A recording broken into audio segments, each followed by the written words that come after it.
Come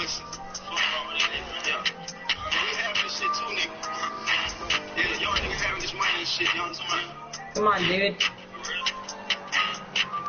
Down. Cash. Cash. What's up, bitch? Fuck, he's after me. I committed suicide, bitch. You guys don't do shit to me. Fuck you, I'm drowning. Oh yeah, that's the name of that song, Drowning. Like Kodak and Fuckboy. Oh my god! What? How did you guys miss both of those? So I say, wonder why she like me, bitch, I'm drowning in the water, I just barbecue in the day. I go like the wizard around. Bust down, drowning. In the fountain, I'm about to die, I'm gonna kill myself. Stop fucking gangbanging me, you fuckers. Oh, thank you, Tate. Tate, you flipped me. Who's gonna kill me? You're welcome. I'm with all my niggas, I don't go now and with all of them. If you don't let us in, they like the shots at the bounce. After this medicine, got it straight from my doctor. I made RJ, but I call him Wayne cause he's a shot. So keep the fell out and put it in guns with the monsters. Niggas were bad too, but we come straight out of Harvest. I'ma make her family real when she see how we harvest. When I move my family out to projects. We went from chilling in the projects to making progress. We was trying to get to the top and they tried to stop us. I vote for myself, bitch, I don't need no fucking voucher. She looked at my wrist and she looked at 100,000. So I see wonder why she like me, bitch, I'm drowning. I'm not fucking shooting you, nigger. I need a different position if I wanna do this 1v1. Oh, turn this trash off.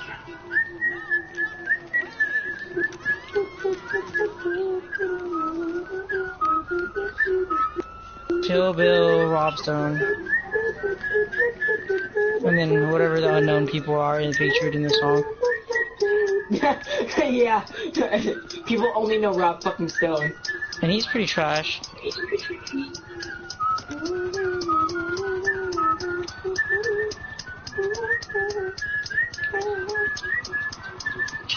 Rock song to their falls on the young with the song. Never for my name. Overload, you suck my dick and chicken. Happy fucking 4th of July, bitch. It's happy 5th of July. Fuck you. Musket, bitch. Oh, look on. D-Rose. Oh, 80 on my wrist. 100 on my wrist. 80 on my wrist. Tate. Shit, fuck. Good. 100 on my wrist. Look on, 80 on my wrist. Oh. D-Rose. Dude, I was looking at my fucking songs, you gay ass. Fuck. Hey, look, I can kill you again.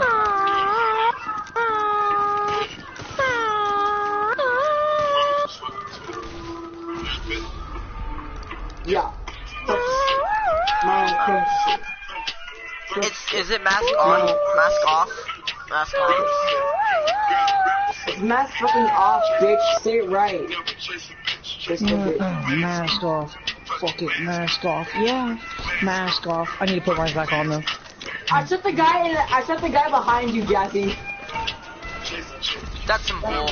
Damn, one shot. Headshot. Okay, you know, I'm trying to aim for the head now. Don't take it like that.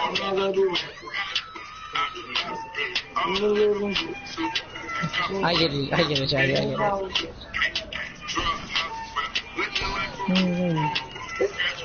How would I plan on that team fucking protecting me? I'm gonna bust them. Dude, if you're in my range, I know scope you over me. Fuck, I'm gonna laugh. No trouble. What? Villain. What the fuck are you saying? I don't know. Like, oh shit. Hey. Hello, mama, would you like to be my sunshine? Nigga, touching my game, you gon' turn this shit to Columbine. Fuck my butthole. 10 times 3. $30,000 $30,000 in for a nigga, the game. It's been 10 years. On my mama. When I get the hammers and I keep the telephone because I'm really never home.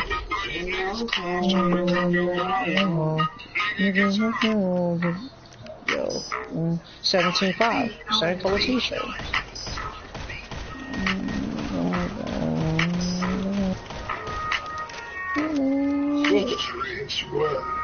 Hey, mama told me, hey, not to sell work. Color t-shirt. And it told me it's 17.5. Same color t-shirt. Chicken guns I farted in your mouth. I'm a shark on your heart. Cause I'm a really big fart. Yo, I'm about to burp on your bitch. I'm a fart. Hey, fuck your girl in her face. Cause I don't have a big dick. So I'm gonna come on her face. Cause I'm small. Now I'm gonna find your mom. Jazzy, get off that damn roof. What roof? Is my hobby Sachi.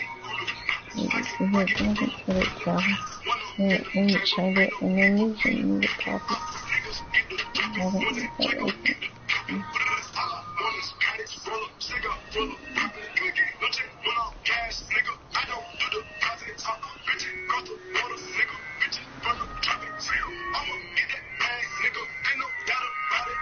Oh, what are you doing? You ride? I was gonna give you a ride, you dick face. No, you fucking were. Yes, no, I was. You weren't. Yes, I was. You motherfucker.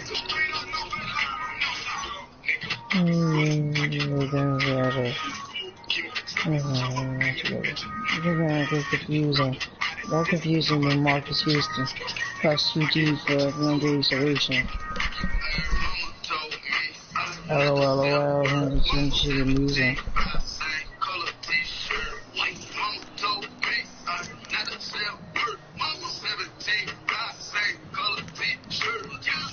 I'm next to the edge, now I'm leaving. Now I'm next to the edge, now I'm not.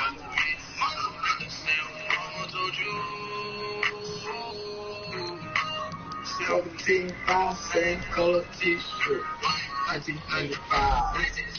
that's some bull. You guys one-on-one deathmatching? Yeah. Yeah. Oh, so it looks like he won. Oh, Tom. Hi. Get in, Jazzy. Get in, Jared. Get in, Jared. I mean, No, no. I'm doing the 1v1 deathmatch again. Oh, such a loser. Quit killing me, fuckboy. Oh, I knew my though.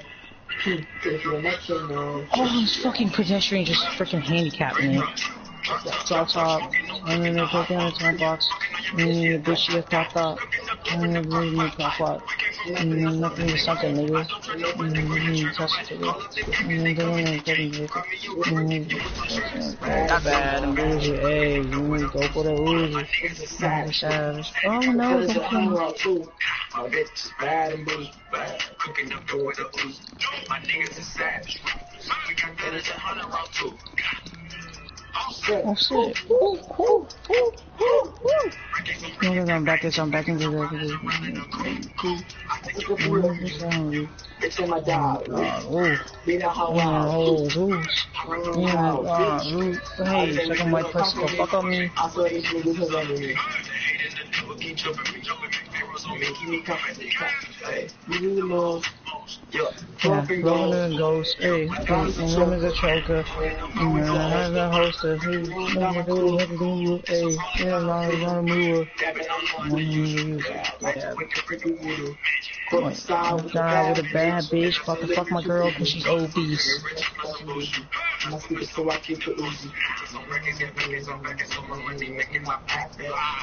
Suck on my butthole, baby.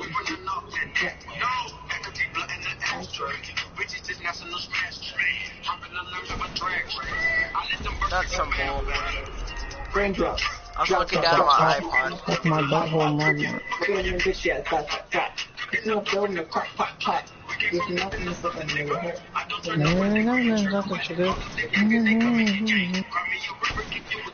Boy, breath smells ass doopy. Hey, niggas a savage.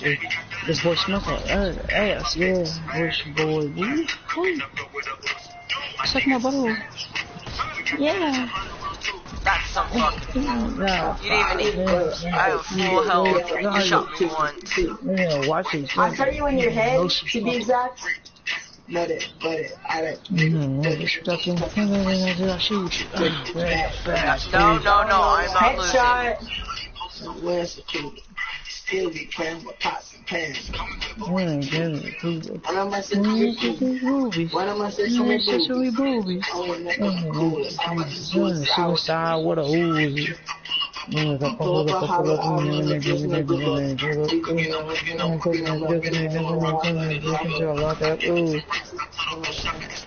we go. Oh, with a pop up. Yeah, that way. Subway, huh? That way. Okay. What makes it go? Top. You know, what you do like that.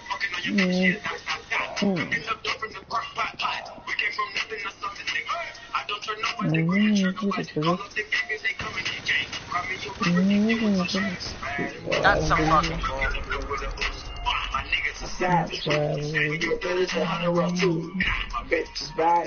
Okay, this is the last time. Number 1v1 you. Hey, you're talking a little loud.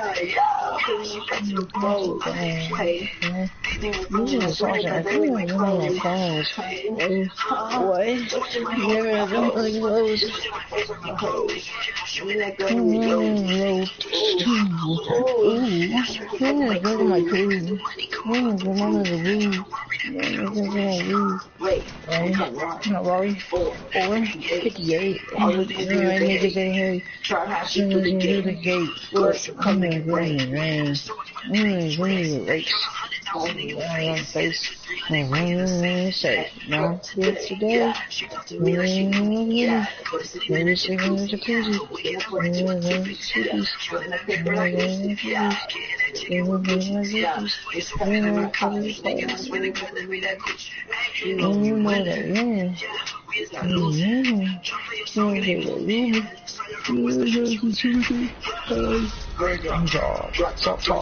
Fucking with my bubba bop bop.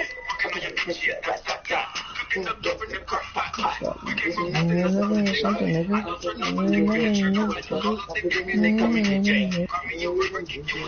My bitch, bad and bougie. Fucking her right in the booty.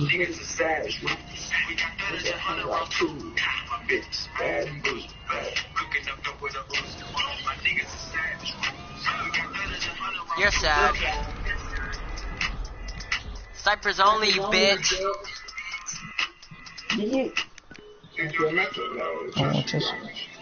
Oh, Jumpman, suck my butthole. They don't know he has a son. Thank you, truck.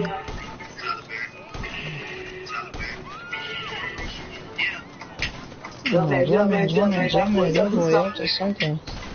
Fuck them, leave me, butthole. Through the car! Through the freaking car! She's sure they're getting wrecked. And DJ Musa, ooh. Look on her like, ooh. Maybe that I miss. Wanna dance. Jumpman, this is something. I need some robot touching. Chicken wings, I fart in her mouth. Yo. Oh my God, go, bing, bing, bong, bing, bing, bing. Hurry.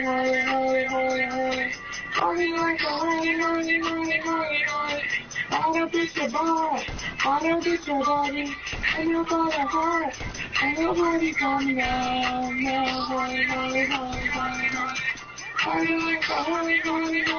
Get away from me, please.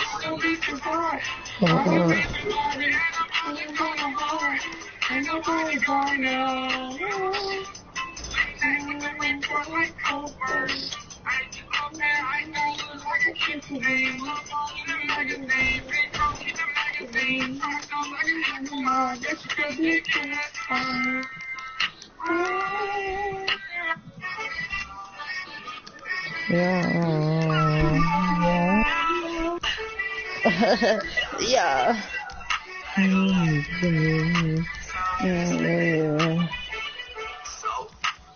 I hope it's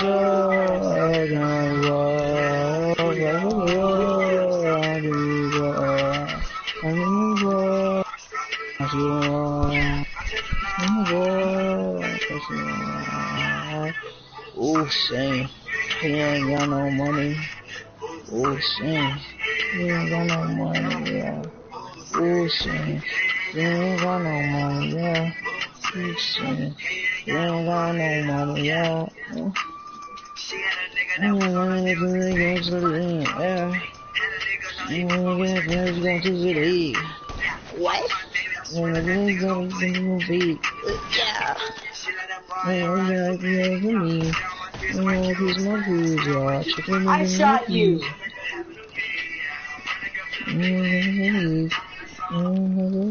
Yeah. This one again? Can you at least put famous decks on? Can you put famous decks to time? Well, fuck you. Fuck you. If we getting high, well, maybe a little, baby, I don't wanna lie. I know when you text me, girl, I don't always reply. Well, you're not an angel either, you can't even fly. Know this, you think that you know shit. When the shade is coming at me, I wonder who does it. I got tunnel vision and these niggas out of focus. Super duper sniper angel, can't win the focus. Oh shit, oh shit, straight up niggas go away. Now the clouds around it look like circus show. I officially won. Hater from the back, watching Negro bless you. And when you winning, want to make keep the tunnel vision.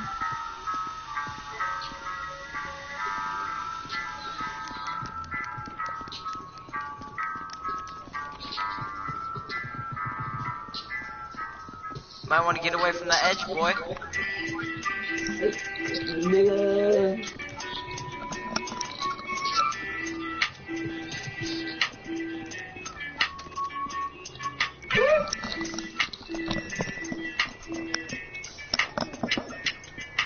Get your head on the beat. And I met you on that beat. When I want to see you winning, they wanna see you, but I wanna stand true. And you know, baby, we gon' listen. I wanna be the one you listen. We wanna make a decision. I gotta keep a tunnel vision. Leave me go, baby, we gon' listen. I gotta be the one you listen. And they want to see you winning. They wanna see you, but I wanna stand true. Leave me alone, baby, we're gonna listen. I don't wanna be the one you live in. I'm gonna move and make a decision. Right now, I gotta keep a tunnel vision.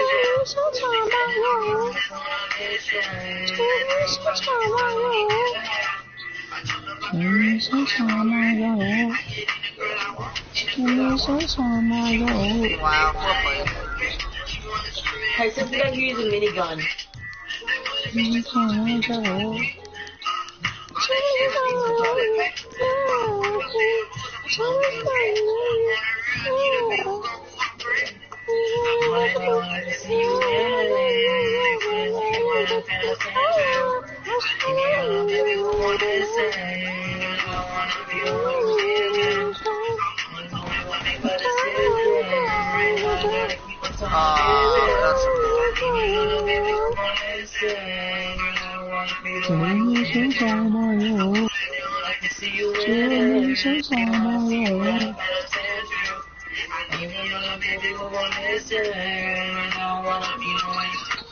She's an oldie. Walk in the club and skinny jeans on and you know I'm not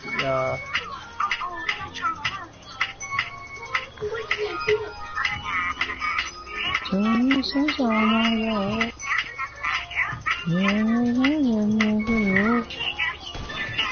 shit.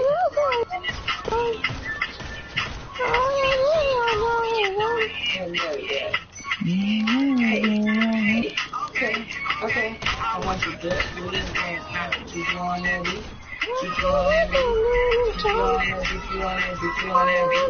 Outside, jump. Hit the fucking stop. Hey, don't stop. Hey, don't stop. Hey, run on that beat. Run on that beat. Run on that beat. Run on that beat. Feel it, feel it. You your daddy's son. Hey, do your dance. Go crazy. I don't see shit.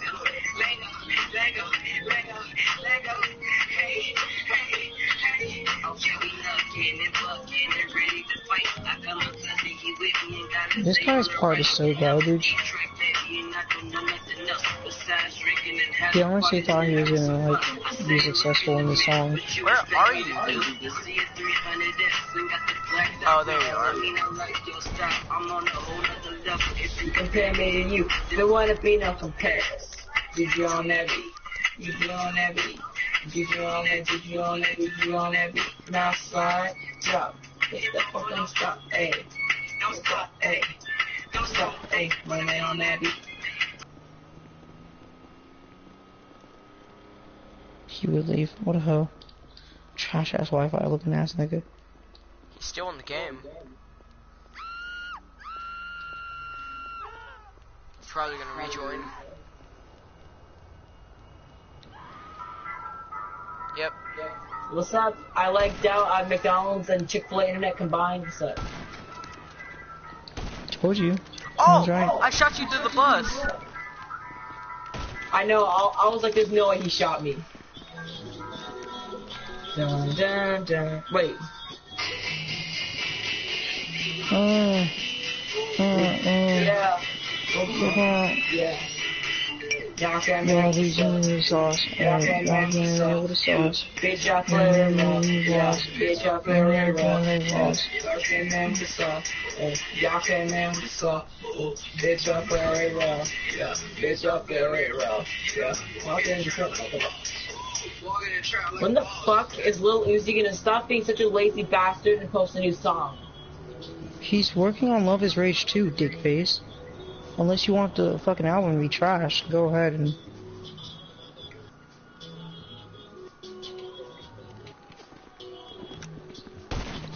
Do you hear me, huh? You hear me? Yeah, I hear it. Good boy. Why do you always say good boy? It's cause I treat all my bitches like dogs. Ask Jared. I'm Jared. Good boy. Hey, Jared! No, when he said that, I looked directly at him like, this motherfucker. I gotta get my winning song because I'm about to win.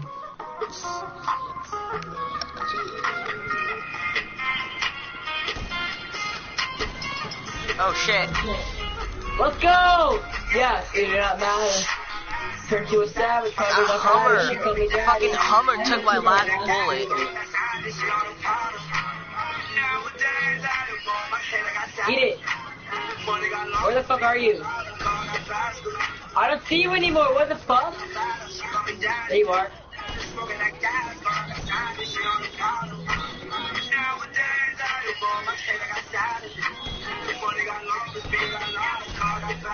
Got him. Why you get your spoiled? Nobody's got no oil. I got money and you know it, yeah.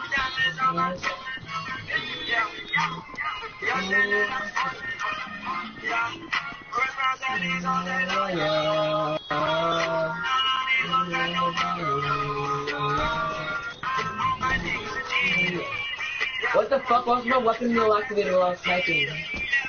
Huh?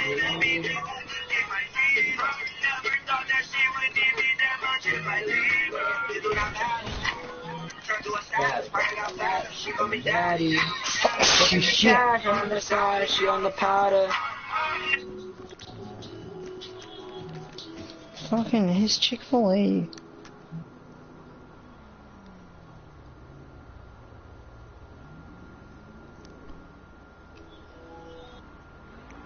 Once you hear music, he joined back. I already know that.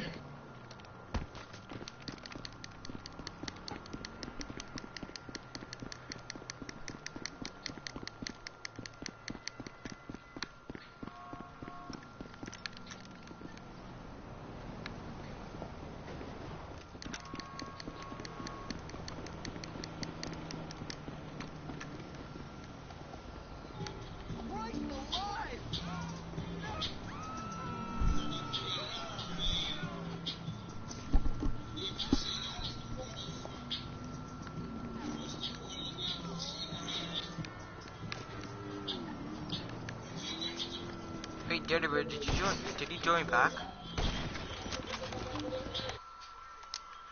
This is me. This is my mic. Oh.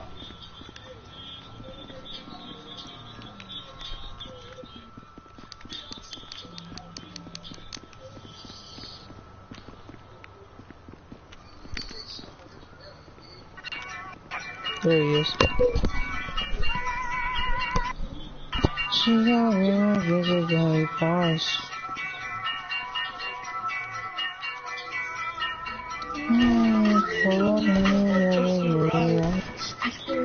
Always get some bitches on the side, yeah. Turn too close like I'm just gonna buy. I the drug for the right price, yeah, yeah.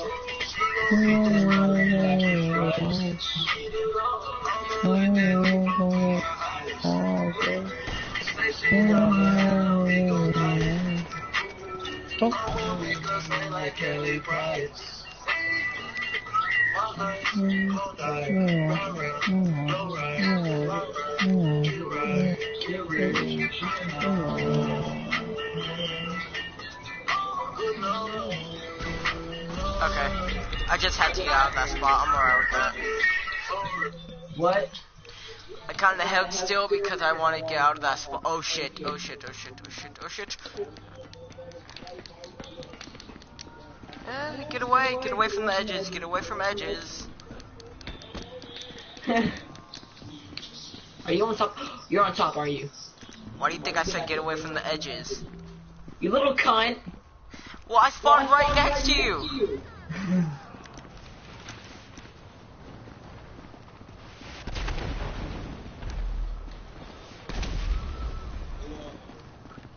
You don't wish niggers. Oh shit, that was a little closer. It's niggas, not niggers.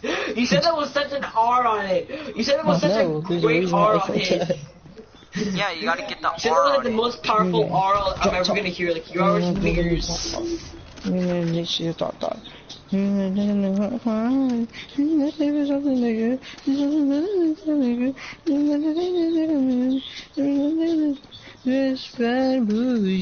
Stop shooting those fucking gay ass flares, you gay queer. They're not flares, they're smoke bombs.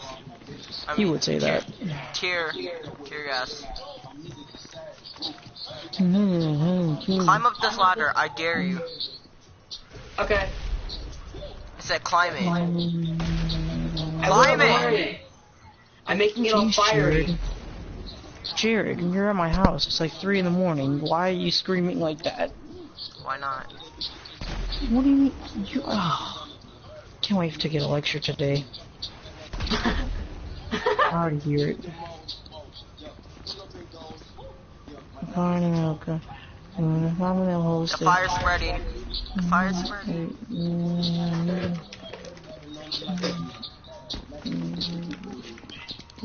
Hot bitch.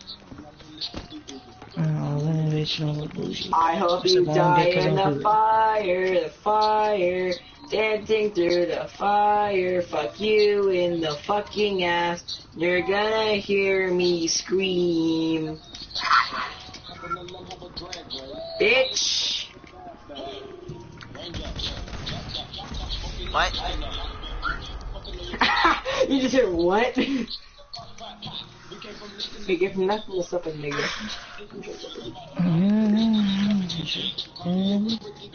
Bitch, bad and bougie. Cooking the dope with my butthole. Your remixes suck, just saying.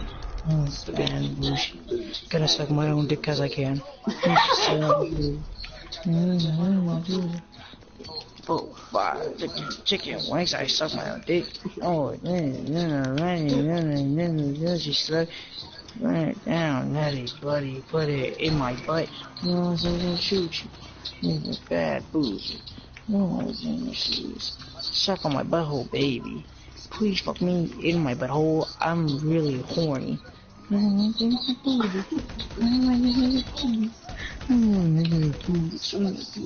What a ooh is it? Fuck me in my butthole, chicken wings. Oh, I wanna get fucked so hard. Fuck me in my butt so hard. I wanna get fucked real good. Oh, yeah. I'm so damn confused.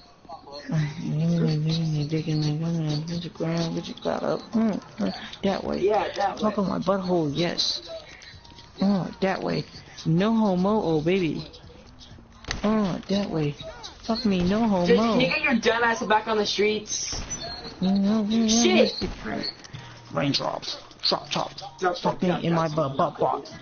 Bitch, yeah, dot.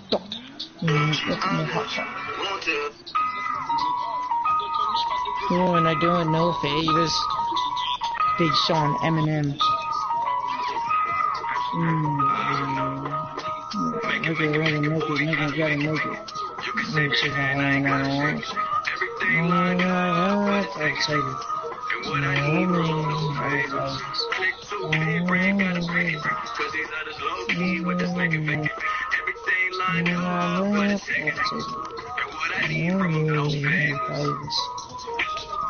No votes. What I need is no votes.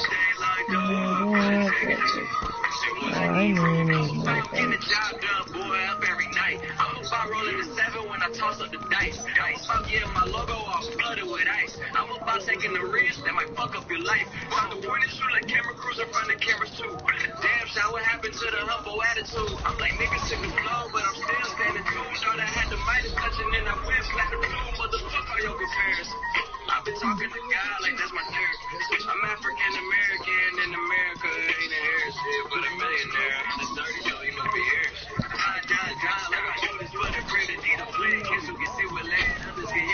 I win. I hit the car behind. The guy jumping behind you, I killed. Cool. When I was aiming for your head, I missed, and then it hit the guy in the car behind you. Bullshit.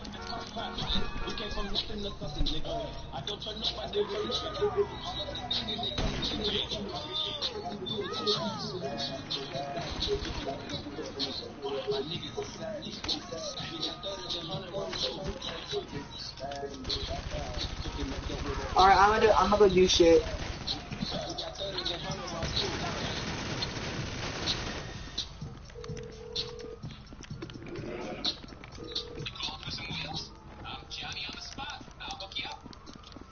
Damn. Just stop.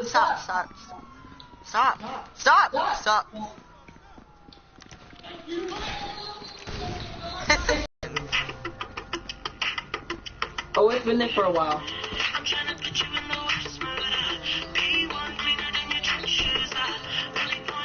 Oh shit!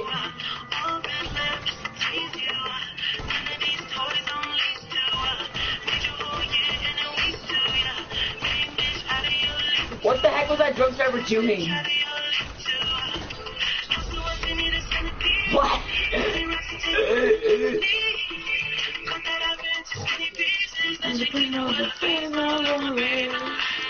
Fuck all these songs by all bitches. I'm listening to some animation, bitches. And Trent Crave and shit, and fucking Rich got fucking arrested or some shit. Trying to find the right video. Fuck you in the asshole, you motherfucking. That was a no scope too.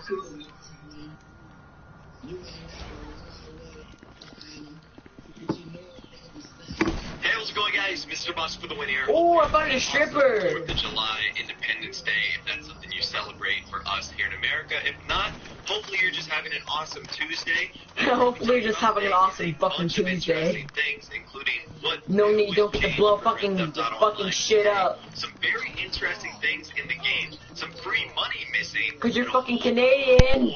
So let's start with what was added today in Grand Theft Auto Online. Shit, why are you doing this, dude? I just want to get my damn car and leave. Wondering, was there going to be a new car that was going to be added into the game? A lot of people were assuming that because the tunables were still updated, maybe something like Technical or Insurgent Custom would have been added today, but that wasn't the case. No technically new content was added except for the new premium race and the new time trials. Wait, I respond to having to actually atmosphere, which is locked to the Rocket Voltic. It's a point-to-point race, and once again, if you win this or you finish in first, you get $80,000.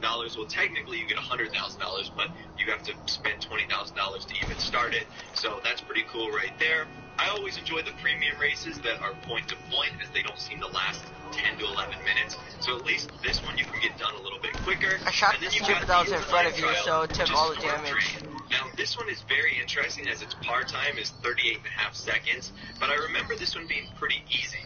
So it actually shouldn't take you that long to do this or the premium race, which means you could make about $138,000, and I'd say roughly around 5 or 6 minutes in order to get yourself ready for maybe the rest of the unreleased content, or to spend it on whatever you want. But I'm getting my fucking Wagner, you bitch! 6 days, and you'll have those premium races and time trials going on until July 10th. Now, I guess that's a good time to talk about what I think is essentially a confirmation of when we're getting content next, and that is going to be on July 11th.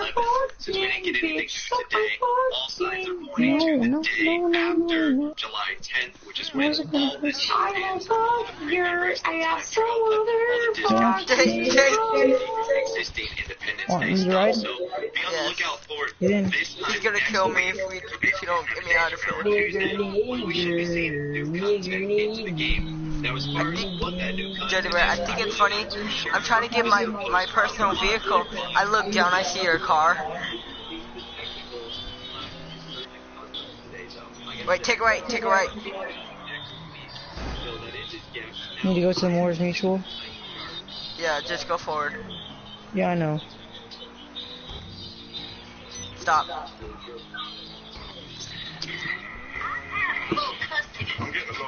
If you're a nigger and you know to clap your dick. Okay, hold up. When you computer wins. I know everything there is to know about computers, okay? All the Twitters, I know.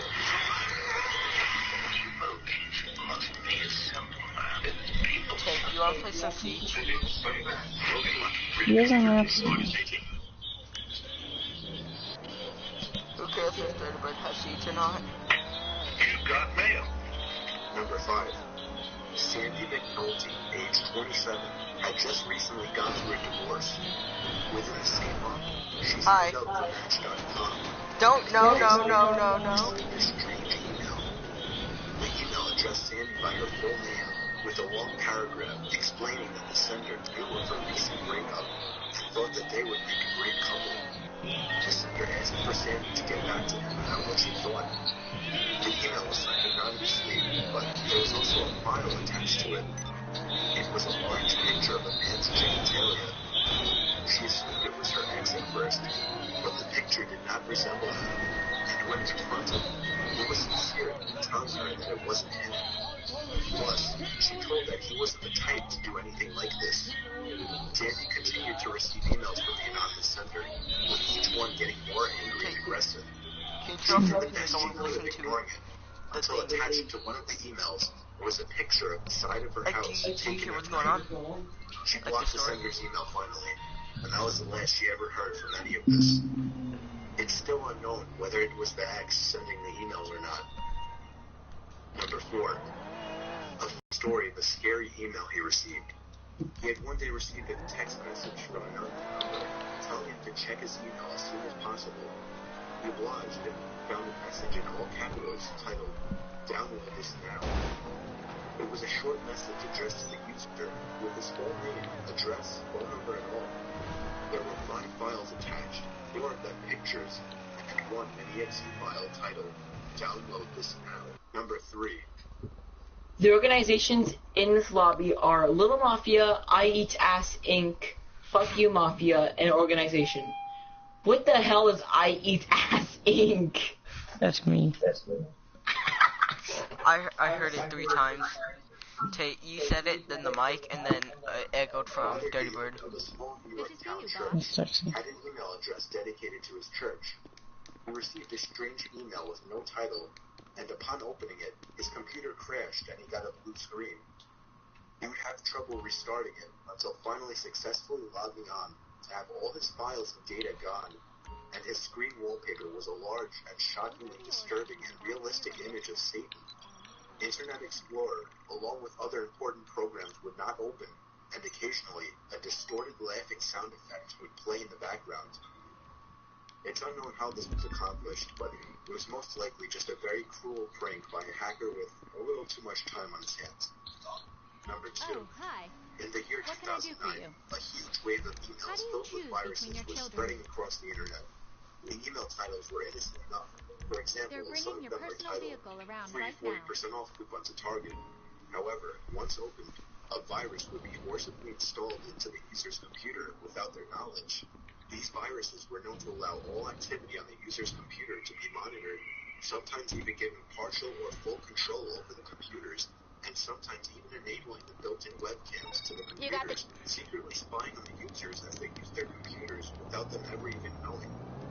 Nobody could seem to figure out how this was accomplished or how to prevent it, but luckily, the swarm of emails eventually died down on its own.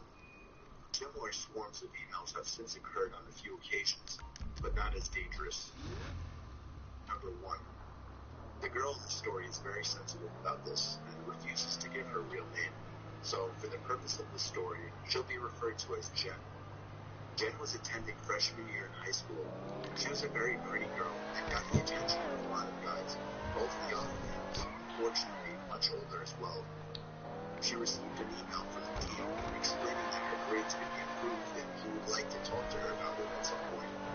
Strangely, he left a note at the bottom of the email informing Jen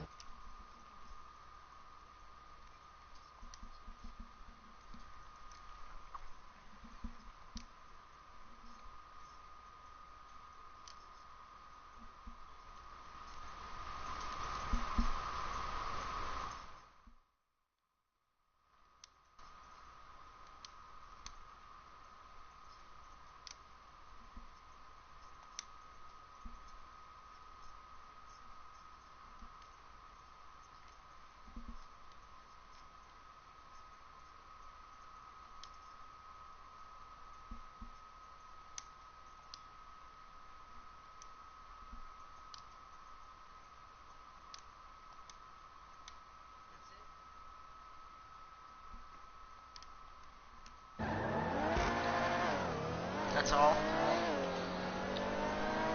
Will you listen to it? Yeah.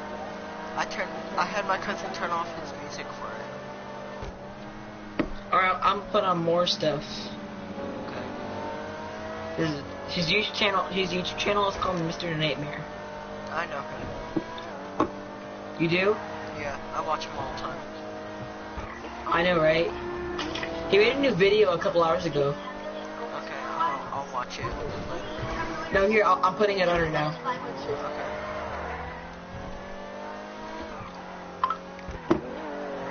It's another Snapchat horror story. It's volume 2. Okay. I remember the first one, I liked it. I like Yeah, it. the first one was pretty creepy. It was 2015. My little sister and I, along with a few of her friends, were going camping in a forest in Maine. I couldn't tell you the name of it.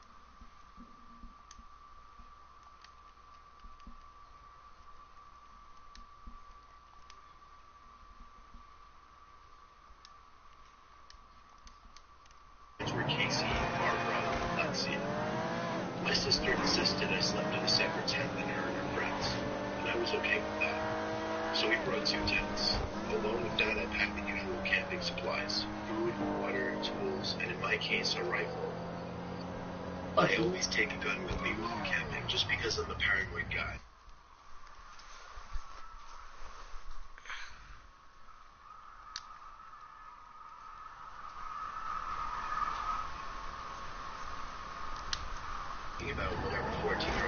talk about.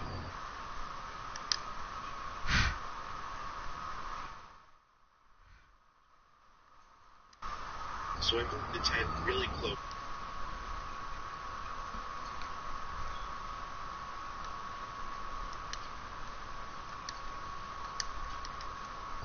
At one point I heard them talking about a certain boy. Then the conversation switched to Snapchat. I heard Casey mention that she didn't have Lexi on Snapchat as for her username. I really didn't mean to eavesdrop, but they were speaking pretty loud. Here, I'm gonna leave the session and join back because I got the dang cargo bomb mission that I really don't feel like doing. No, no, oh. Lexi gave Casey her snap, and about 5 to 10 minutes later, Lexi mentioned it in a confused voice that some random person added her on Snapchat. I raised my head from my book a bit as my interest in what was being said suddenly increased. The other girls told Lexi to add the person to see who it was. A few seconds later, they were going on about how the person's Snapchat score was so low, only like 7. I was really paying attention now. Apparently the person sent a message saying hi, send me a pic. And then the 4 of them left. At this moment they were kind of whispering and giggling, so I couldn't really hear what was said. But after they all erupted in laughter, I could only guess they sent some kind of funny picture. After more silence, I got chills when I heard all of them scream. I grabbed my gun and ran outside to their tent. My sister screamed that there's someone outside of the tent. I shot the gun into the air 3 times as a warning, yelling into the woods at the same time. I then crawled into their tent where my sister hugged me. I of course asked what happened, pretending like I didn't already know half of it from listening to their conversation. They explained everything. Lexi added a random person back, who then sent her the message mentioned earlier. As I suspected, she sent back Great a stream. shot with her friends. When is the next stream? The person then sent back I a left picture a in like. response. I would have appreciated if you could go and check out my channel, emoji smiling face with open mouth. Right in front of their tent. They gave me chills right down to the bone listening to their story. They all wanted me to sleep in the tent with them that night, so I did. The next morning we cut the trip short and went straight for the car. What could have... Hey, Jazzy. What?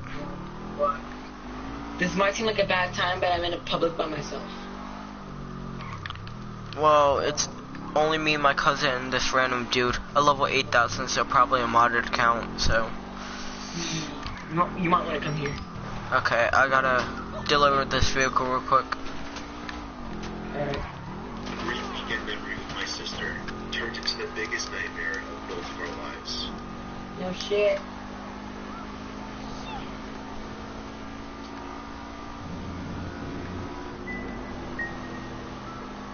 Oh god.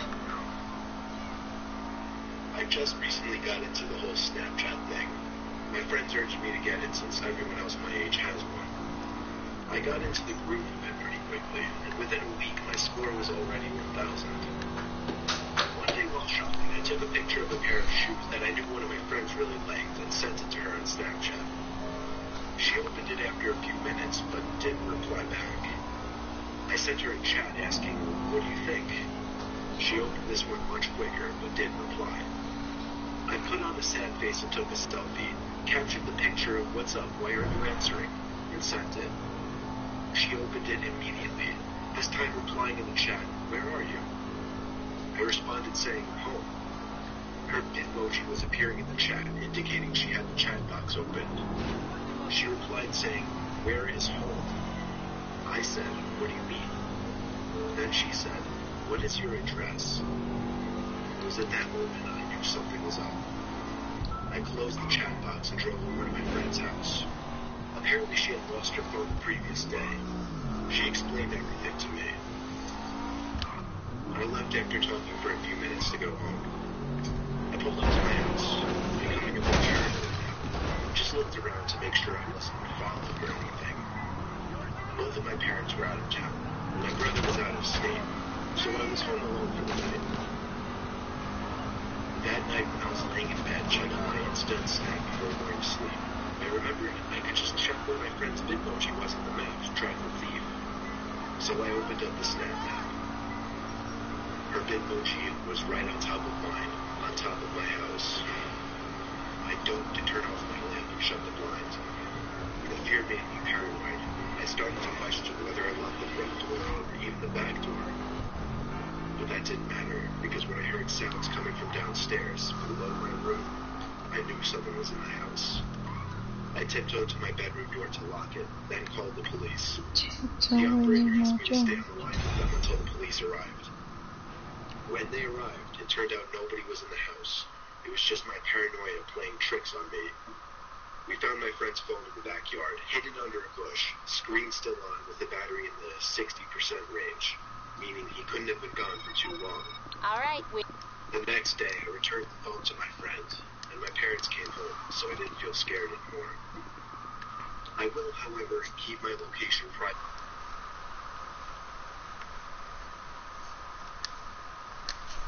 Yeah, I'm gonna do that real quick. I'm gonna do that. I already did. Oh, That's why. I thank already Lord did my that. location.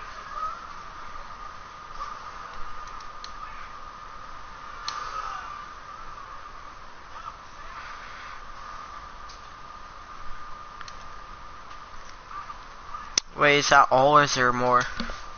Week ago. Okay. Oh, this is the last one.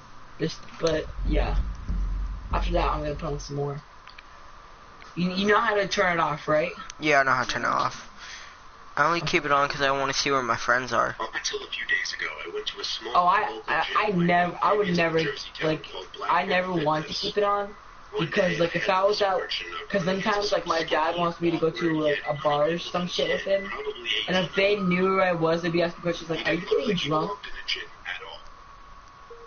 I'm pretty sure only one of my friends would be okay with that, and that would be, my girlfriend, I guess. I mean, because she gets drunk sometimes and she's, like, 12. How old are you? I took my time finishing my set, and then took my headphones out to ask if he needed something. Dirty Bird. Then he What? started acting How like old are you? He's around our age. Oh, so you're like 13? Yeah. Yeah, alright. I was like, wait a minute. You sound like you're like around Well, they my said her age. parents don't really care if she ever really gets drunk, so. I mean, they do care as long as they like don't do like every single fucking day. Like they let them do it if like they're throwing a party. Like they like let them have like maybe like a case of beer or like wine. I'm pretty sure her older brother does like weed, and he got caught doing it before like 84 times apparently. Yep, alright. Let's get back to this vid. look familiar, but right away I knew this kid was just trying some pathetic attempt at making friends. I assured him I didn't, but the kid wouldn't stop talking to me. I'll skip most of the conversation, but eventually he actually asked me for my Instagram and Snapchat, weirdly enough, and for whatever reason I gave them to him. Instead of just saying something like, buddy, I'm trying to work out, or I don't have social media. After I gave him my Snapchat and Instagram, however, I did kind of urge him to let me resume my workout. He finally seemed to get the message and walked away. Not without saying bye like 3 times, though. Dirty Bird. That night, I got a snap on Hold my up, pause it phone. real quick. Yeah. I was kind of hesitant of giving you my Snapchat because I didn't know if you're a random person. I know, like, I was kind of hesitant too, just like, I don't know this person. Yeah. She gave me your Snapchat. I rarely ever post, but when I post, like, everybody, like, lots of my friends seem to open it, like, after 5 minutes after I post it. Same, that's what's with my friends too. Hey, Dirty Bird. What? You should add me on the Snap. Okay, no, not you. Fuck no, you sound like a child molester. No, he's actually really cool in real life. It's like, have you seen like Stephen Colbert? Like, No. oh, he's a really good guy, but okay, Filthy Frank. You know, Filthy Frank just honestly, the only acts thing like I ever that. post. Honestly, the only thing I ever post is like fucking logic. Like the funny thing that my friends, like one of them even like lots of them took a screenshot of this and then they sent it out. to even more people. But I went to a local like burger joint called Freddy's, and I wanted to have like a milkshake. And so when they put the cherry on, I didn't notice this for a while, and then I noticed it. The cherry stem, like when they closed the cup, the cherry stem, half like the circle part of the cherry was inside the cup, and the stem part was like sticking out when they closed it. And so I was like so damn confused. I'm just like, how the fuck do you mess that up? Okay, back to the video. Wow, no like action. It's hard. I immediately sighed and said, oh no, just wondering why the hell the kid would snap me. I opened the snap, and the kid was in a creepy, weird pose, face way too close to the camera, with his head resting in his hand, and a half smile on his face. The text over the picture was hey, with 2 Y's. I muttered the words, what the fuck? For the record, I'm a guy, which made this even more weird. My thought process was, I've had enough of this loser already. I'm gonna remove him and make it clear I don't want to talk if I see him at the gym again. And so I did. I removed him minutes after he sent that snap. I'm sure not even a minute later, again the message popped up saying Snapchat from Sean. I waited a few minutes before opening it. This one was even creepier. Now the kid was sitting up on his bed, no smile, more of a surprised, angry expression. The text over the image said, why did you remove me? Now I went as far as to block him, meaning he couldn't snap me anymore. That was that. I threw my phone on the desk and sighed out of relief. Half an hour later, my phone goes off, saying Sean added you as a friend, and then Snapchat from Sean. He actually made a new account. I opened the snap and felt my heart drop. It was a picture of my front lawn. The text over it, answer me, bitch. Jeez. The first thing I could think of was, how did you find my address? Then I realized, holy crap! Snapchat made that new. Yo, hey, do not destroy this, please. Please do not destroy this. Or don't. Stop, It looks please. like you were trying to destroy my T20. Tate, stop. I'm not gonna hurt you, I'm just gonna kill these vloggers. They're going after me now. Feature that lets you see where your friends are. Somehow I had the balls to open the window to see outside. It was clear up there. I shut the window and the blinds and started considering calling 911.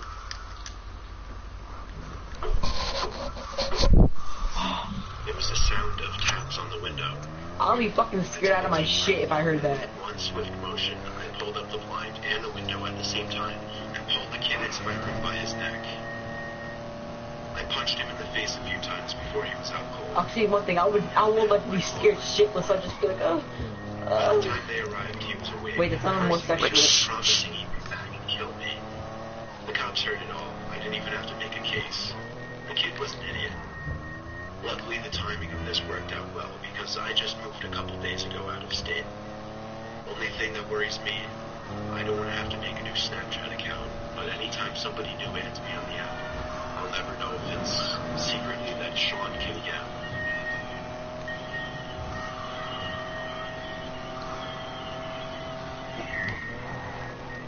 Sean's a bitch.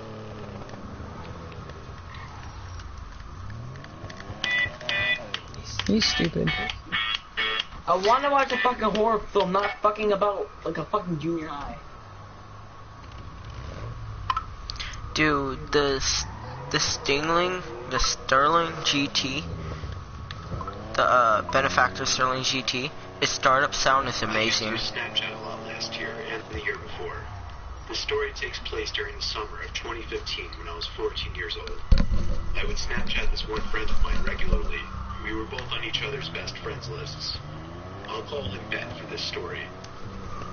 One night, he hadn't snapped me in a while, so I sent him a funny picture. He didn't open it for a while, so I sent another funny photo of myself. Coincidentally, I happened to be in the app when I saw that he finally opened that. Usually he would respond within a minute, but this time he didn't respond at all. I decided to text him instead, saying, "What's up?" I got a red receipt within a minute. No response, though. I didn't know what was up with him, or if I did something to piss him off. But I wasn't going to beg him to respond to me, so I put my phone down and focused on something else. Eventually, I started having a conversation with one of my other friends through text, and somehow Ben's name came up, and the fact that he had lost his phone. I made sure my friend was absolutely certain that Ben was still missing his phone, and he said yes. I called Ben's house phone number, and his dad picked up. I asked to speak with Ben, and Ben himself confirmed he was missing his phone. I told him somebody had his phone because they were opening his Snapchats and reading texts. He freaked out and told me to come over, but I really didn't want to. I told him I'd messaged them asking to return the phone. I sent a bunch of texts to the person. It said red for every single one of them, but I didn't get a text back. Instead, I eventually received a Snapchat from Ben's phone. I opened it, and it was a picture of a really weird-looking guy with a huge smile on his face. And the caption was, "Coming over." I called Ben once again to make sure he didn't have either of our addresses on his phone. To my dismay, he had both of our addresses on his phone. I received a text from the guy while I was on the phone with Ben, saying, "You're good looking." Ben didn't have Track My Eye, so we couldn't even try to track this creep.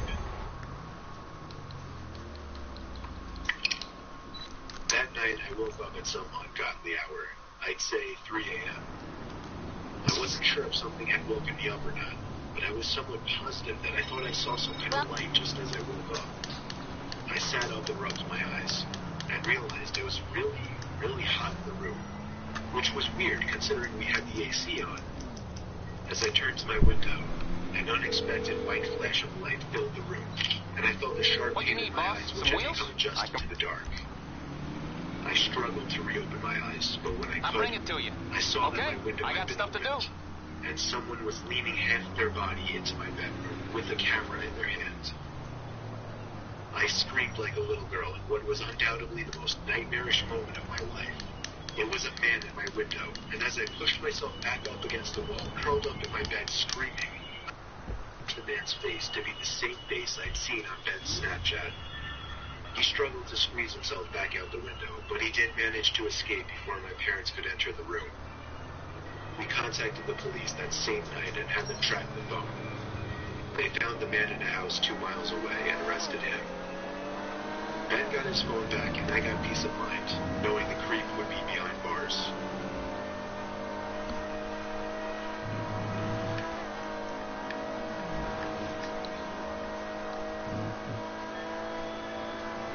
This is a short but terrifying story of something that happened when I was Snapchatting a friend. I'm pretty young, I'm only 13. Oh, hell no. I just recently started snapping these. Should we be worried? No. We're in ghost mode. Why you guys acting like this? Dude, I was so scared. I was so scared when it said you should be turning yours off. I'm just like, wait, do I have mine fucking off? I'm actually gonna double check mine now, because honestly, I don't know. Hopefully mine's off. I know mine's on ghost mode, but I hope it's like off. And what the fuck did I have to pay? Why the fuck did I have to pay for my damn car to be fixed? Didn't you blow it up? No. Where is it? Oh, there it is. Yep, I'm on ghost mode. And we started messaging each other for a few nights. One night when I was watching TV, she sent me a snap of herself laying in her bed without a caption. Ooh, the news. Saying, "What's up?" She sent another identical picture, this time with a caption saying, "Not much, you." She set the timer to 10 seconds, so it gave me plenty of time to analyze the picture, including her bedroom in the background, and the dark outline of a person standing by her window. I quickly sent a response message, saying, "Is that your brother by the window?" It was closer, and I could see a hand pressed up against the glass. I closed the snap before the timer even ran out so I could tell her quicker. I said, "There's somebody at your window, turn around." She opened my snap almost immediately, and then I didn't hear from her again on the app. I grew more and more worried as the minutes passed. I texted her a few times to no avail. I tried calling her a few times to no avail as well. Good to see you, boss. I didn't know her house phone number, otherwise I would have called her parents. It wasn't until midnight when I was already laying in bed that she finally texted me back. She explained the whole situation. As soon as she looked at her window and saw the person standing there, she screamed. And that caused the person, who turned out to be a 20-something-year-old man, to open the window and jump into the room. From there, she ran to her parents' room and woke her dad, who went to her room to find nothing but an open window. It wasn't exactly a personal story of mine, but it freaks me out nonetheless, knowing that the only thing that saved my friend from whatever could have happened was the fact that I was able to see the window through her selfies, unbeknownst to the creeper at her window. That bitch better go out with him for that.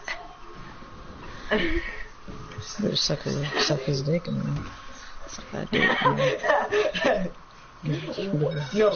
No, I'm non-perverted point of view. That bitch better go out, get well with him for that. His point of view, she better suck this fucking dick. It's 4 o'clock. It's 4, suck my cock, so. It's high noon. That's cool. I don't really care. Stayed up yesterday a little longer. The last thing you would think of is a horror story, besides maybe private pictures being leaked. It was almost a year ago now. I was a senior in high school and was Snapchatting a few different people at my kitchen table at 10 o'clock. My parents had already gone to sleep. I would never fucking do that. From Snapchat. What? It said Snapchat from... No, because the thing is that, like, whenever, like, the lights are out, I have, like, I don't know why, but I have, like, these huge-ass windows, and whenever I go downstairs, I always feel like someone's just gonna be, like, pressed up against the glass, like, looking at me. Just... Fuck that, exactly, that's how I feel. That's why all my blinds are shut. Like, I don't have... I know, all my blinds are shut right now. The reason I'm why gonna turn my lamp off, so... There, now it's completely Batman in my room. Hector. I did not know anyone by the name of Hector, so right away it was weird. I should mention I'm a guy, so it's not like random creeps sending pictures or anything like that. It's a common occurrence. Try not to talk too much. I didn't right away because then whoever this was might think I was available for some kind of conversation. A whole half hour went by and I completely forgot about the snap. That is, until I got another one from this Hector person. This time, I opened it right away. The first snap was taken in a really dark room, and somebody's face was just barely in the picture. It was way too dark to get a clear description of the person. All I could tell was the person was a bit darker skinned. The next picture was taken outside, facing a road. Come on, Jared. It took me a while to catch up because of the darkness. Really? But there was an arm pointing down the road. Oh, you're watching Mr. Nightmare, huh? Who is this in the chat? Fuck yeah. The message was read instantly, but there was no reply. The guy added me, so I added him back. His Snapchat score was literally 5, and he watched all my Snapchat stories. Dang, he's fucking horrible. Before I got another Snapchat from this Hector guy. I opened it right away. This time, a picture taken in the middle of the street. However, I recognized the street he was on. He was only 2 blocks away from my house. Again, I typed, who is this? I knew it was one of my friends messing with me in some kind of throwaway account. Am I the only one that freaking realizes that all these stories are caused from the freaking map thing? Yeah, I already figured that out. Like the second one. Yeah, I'm glad I went in ghost mode. But I don't think anyone would come to my apartments. We have 2 Samoan families that like big Samoans. I could tell. I see so many trucks out there. With us, there's way too much to steal. We have a Porsche in our garage. We have like 2 PS4s, 2 Apple Watches. Even my 7-year-old sister has a phone. Like, we got way too much fucking stuff. My 7-year-old sister has a TV in her room, the Nintendo Switch, colored version, which is even more rare. TV in my room, black screen TV, media Why do you have room. a Porsche? Because my dad bought it for my mom's anniversary, and my mom's like, I wanted a Mini Cooper anyway. Oh, and then my dad's like, fuck you, I'll use it then. Wait, what type of Porsche? Convertible. No, I mean what? Like GT 9/11, which one? I don't fucking know. Like the ones that like are rip-offs on GTA. Oh, GT 9/11. I don't fucking know. I'll send you a picture in the Okay. morning though. There's no way I'm fucking going downstairs. Me too. Yeah. Bro, I still have pillow cards. What? I still have pillow cards, so I didn't use it. But they all found it really funny. I got a fourth I don't even know Snapchat what from they're this using actor for. person. I found myself getting more and more I'm nervous also got opening a each one. TV show. I waited a few seconds and then I'm trying to listen to this shit, bro. Wait. it was a picture of my blood taken by the old lamppost on the corner. My good friend who lives 2 doors down came over because I was freaked out and wanted him there. He's a big dude, so him and I could take on any one person. We sat on my couch with the TV on in the background, staring at my phone, waiting for another snap from the sky. Sure enough, the notification popped up with Hector's name on it, and my friend got excited with laughter. I was too nervous to find humor in it. He told me to take a screenshot this time. When I opened the snap, the picture was of my house. It was taken from the front yard. I took the screenshot and we both jumped off the couch and ran to my front door to look outside. We couldn't see anyone, so we both put our shoes on and checked outside. I told my friend to stay in the front and I checked the backyard. On my way to the backyard, I got another snap from Hector. I opened it immediately once again, and this time, the picture was of the back door to my house. Before opening that gate, I yelled for my friend to come around back, which in hindsight, I can now see was a mistake, because as soon as I opened that gate, I saw somebody already running for the gate on the other side of the yard. Me and my friend chased after whoever it was, but it was way too dark to see anything out in the streets. This Hector guy got away. My friend hung out for another hour or two, and after he left, I went to bed shortly after. Of course, I was rolling around in bed for over an hour, in the back of my mind waiting for a notification to go off on my phone, saying Hector sent me a Snapchat. Eventually, everything faded to darkness, and the next thing I remember was waking up the next morning. The first thing I did was check my phone. There were 3 notifications throughout the night, each saying Hector sent me a Snapchat. It took me a while to finally press the button to see the pictures. All 3 of the pictures were of different windows to my house. The third one of my bedroom. I blocked the user and even went as far as to email Snapchat support to report the guy. To which I got some copy-pasted response like, "Thank you for your email, we take these matters very seriously," and so on. They proved to be of little help, even when I followed up on the matter a week later. I would normally assume whoever did this was a friend, acquaintance, or just some person I barely knew from my grade. But judging by the little bit of skin I saw in the photos and the username, this person was Hispanic, and there weren't any Hispanic kids in my school. It still freaks me out to this day. How? How's there no Hispanics at your Who school? this person actually was, how he knew me, my Snapchat username, and my address. The Snapchat ones don't bother me. Like the fucking neighbor ones, like my neighbors are the ones that almost made me die tonight. Why? The neighbors are the reason why I almost fucking died tonight, so I don't want to watch any fucking neighbor ones. Hey, vote to kick Humdi. Why, he's a Houdini? Yeah, but he's gonna be destroying our stuff. What level is he? He's in game chat. I'll check real quick.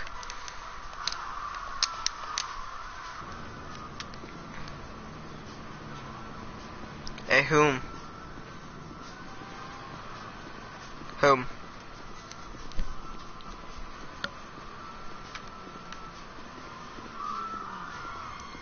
Moody. Hello.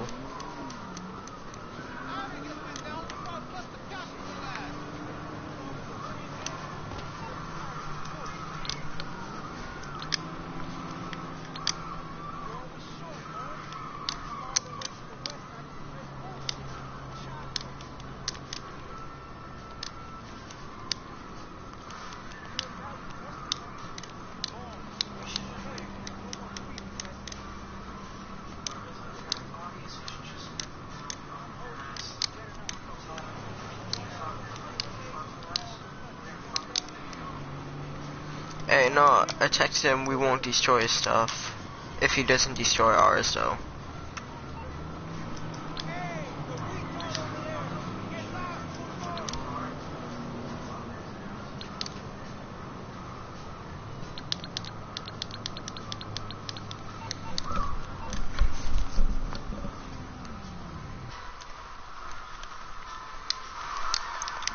If he destroys one of our stuff, vote to kick him or just torment him. Torment. We're doing the college ones. We're 46 seconds in. Okay. It's alright.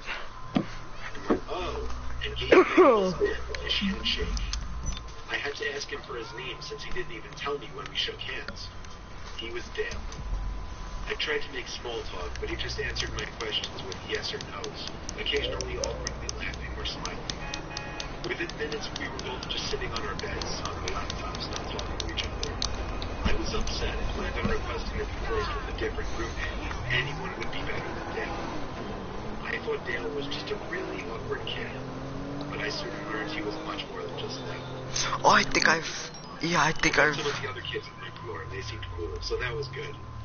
I came back to my dorm after looking around campus the first night to find Dale still in the same position he was in when I left. I said, "What's up, Dale?" And he didn't answer. Not to my surprise. It was 9:30. I didn't have anything to do, so I turned out the lamp on my side of the room and went to bed. I didn't actually fall asleep anytime soon, though. Dale was on his laptop until 3 in the morning. When he finally closed his laptop, I fell asleep pretty quickly, but I woke up within the hour. The blinds to our room had been opened, and the moonlight now creeping into the room made everything visible, including Dale sitting on the side of his bed, looking at me. I sat up, rubbed my eyes, and said, "Dale, what the hell are you doing?" He whispered back, "Sorry," and laid down. The next morning, I woke up to find Dale had a roommate. I felt like it was the first time he left the room. It was a Saturday. The first Saturday of the year, meaning orientation and all the campus festivities. During the orientation, he left. Walking by the school gardens, I heard a couple of students ahead of me saying, "What is that kid doing in there?" I saw who they were talking about. It was Dale, literally sitting in the dirt behind a patch of bushes, rubbing the bark of a tree with his hand. The orientation leader didn't notice, otherwise I'm sure she would have said something. I just walked by, not saying anything, eventually telling the two kids I overheard that he was my roommate as a way to start a conversation and maybe make some friends. They apologized for me. None of us really knew if it was appropriate to laugh or not, but we did. I made friends with those two kids, and we made plans to get together that night. I also learned when I got back to my dorm that the school found another roommate for me. Things seemed to be turning around quickly for the better. I left the room that night to go meet up with the two kids I met.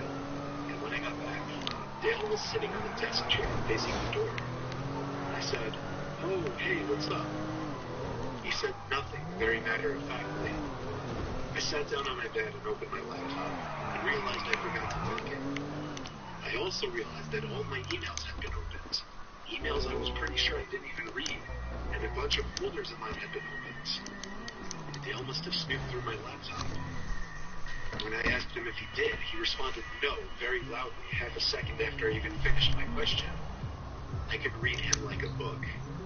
This creepy kid was literally going through my computer when I was out. I knew he did it, but I didn't pursue it.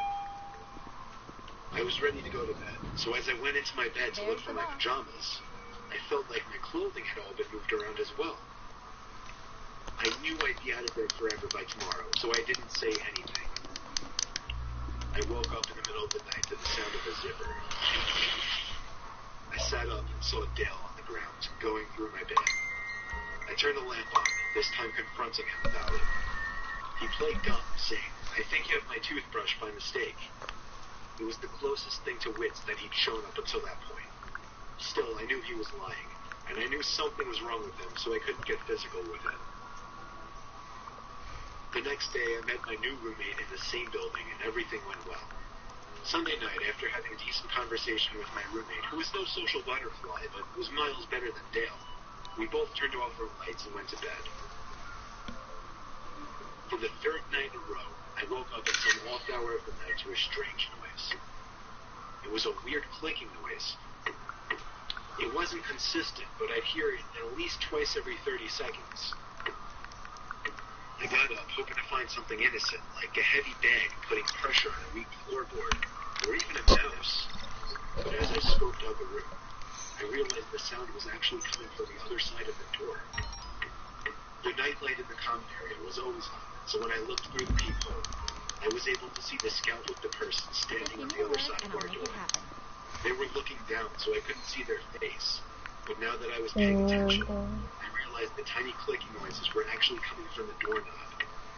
I was sure the person was trying to unlock the door. Take Naomi says, good night and love you. And they showed up in Naomi. 5 minutes to the cover. Same as a family. Huh? I found the officer's head. Tell them same as on family. Just say good night, love you too. So I switched dorms, only to find him trying to break into my new dorm. They took him away. I don't know what happened to him after that, but I never saw him again. He either got suspended for the semester or expelled.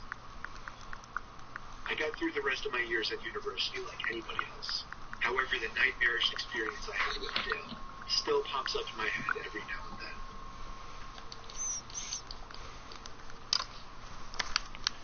Hey Darius. Can I say something like true that I actually thought? When I first started watching Mr. Nightmare a couple months ago, I always thought that the stories that he was telling happened to him. I'm like, man, this guy has a lot of drama in his life. Alright, hey Darius, you should join my CEO. Oh, well, like me. Alright. I'm gonna have you help me do it before. When my group didn't have any big plans together, me and 2 other close friends decided to hang out in the school nature preserve by the lake. There was this little clearing on the far side of the lake that was convenient for fires. Since it was so far from view of the school or campus security, kids would sometimes, but not often, come here to smoke pot, drink, and do basically all the other drugs. It was a relatively unknown spot on campus by most, and we liked that about it. Tonight we just brought a bunch of beers, lit a fire, and hung out, having what we referred to at the time as a bro chat. As the night progressed, time seemed to pass. Oh, did you see that drift? Yeah, I saw that. It got to the point where we were all laughing so hard that one of my 2 friends was on the floor rolling in the leaves. That was when Because you want some more bows? We all perked up and listened, and heard the crunching of leaves and branches in the distance. We threw our bottles in the lake since we were all under 21, and it wasn't unheard of for campus police to come through the woods on weekends to catch kids doing drugs. We tucked the rest of the beers into a backpack. I was moderately drunk, so my paranoia was higher than usual. That was probably the case for all of us. The fire exposed us to anyone passing through the woods. But the thing is, this spot was so unknown and far from campus that it was rare to find anybody else that deep into the woods. It sounded like just one person in the distance. The sound of a tree branch snapping not too far away freaked all of us out. None of us were really the confrontational ones from our group, so we were lacking that one person who would have the confidence to stand up and yell out to whoever was out there. Instead, we all just sat in silence, shushing each other. We heard what seemed to be somebody or something circling us, or at least walking around in a C shape around our little campsite. It literally started to feel like we were in the movie The Blair Witch Project, because these sounds in the near distance, like cracking tree branches and leaves crunching on the ground, kept echoing over to our campsite. We laughed about it at first, but I personally soon became terrified of who or what it could be. Out of the blue, a huge thud made all 3 of us jump. At first I didn't understand, even though I saw what caused the sound. It took me a few seconds to digest the fact that a branch had been thrown into the center of our little fire site. One of my 2 friends took off running, while my other friend and I sat behind, looking at each other, half laughing, half concerned. I feel like we didn't know yet if this was some kind of joke or not. Then, my friend let out a scream of pain, as he was struck in the face by another tree branch. I grabbed the backpack, helped my friend up over the floor, and we haul mats back in the direction of our dorm. When we made it to the road separating the nature preserve from our dorm, we stopped to catch our breath. But whoever was out there proved to be following us when we heard footsteps coming closer to the road. We continued to run back to the dorm. What's up, nerds? Hey, do not hit the car I'm about to get. I'm not. I'm delivering a car too. There was someone pacing back and forth by the woods, and every time a car passed, they would walk back into the woods. Eventually, whoever it was went back into the woods for good, to never be seen again by us. We continued our drinking session in the dorm room, and within 10 minutes, we were all laughing about it. It wasn't until the next morning that we all realized how terrifying that experience actually was. We never really went back into the woods past dark after that.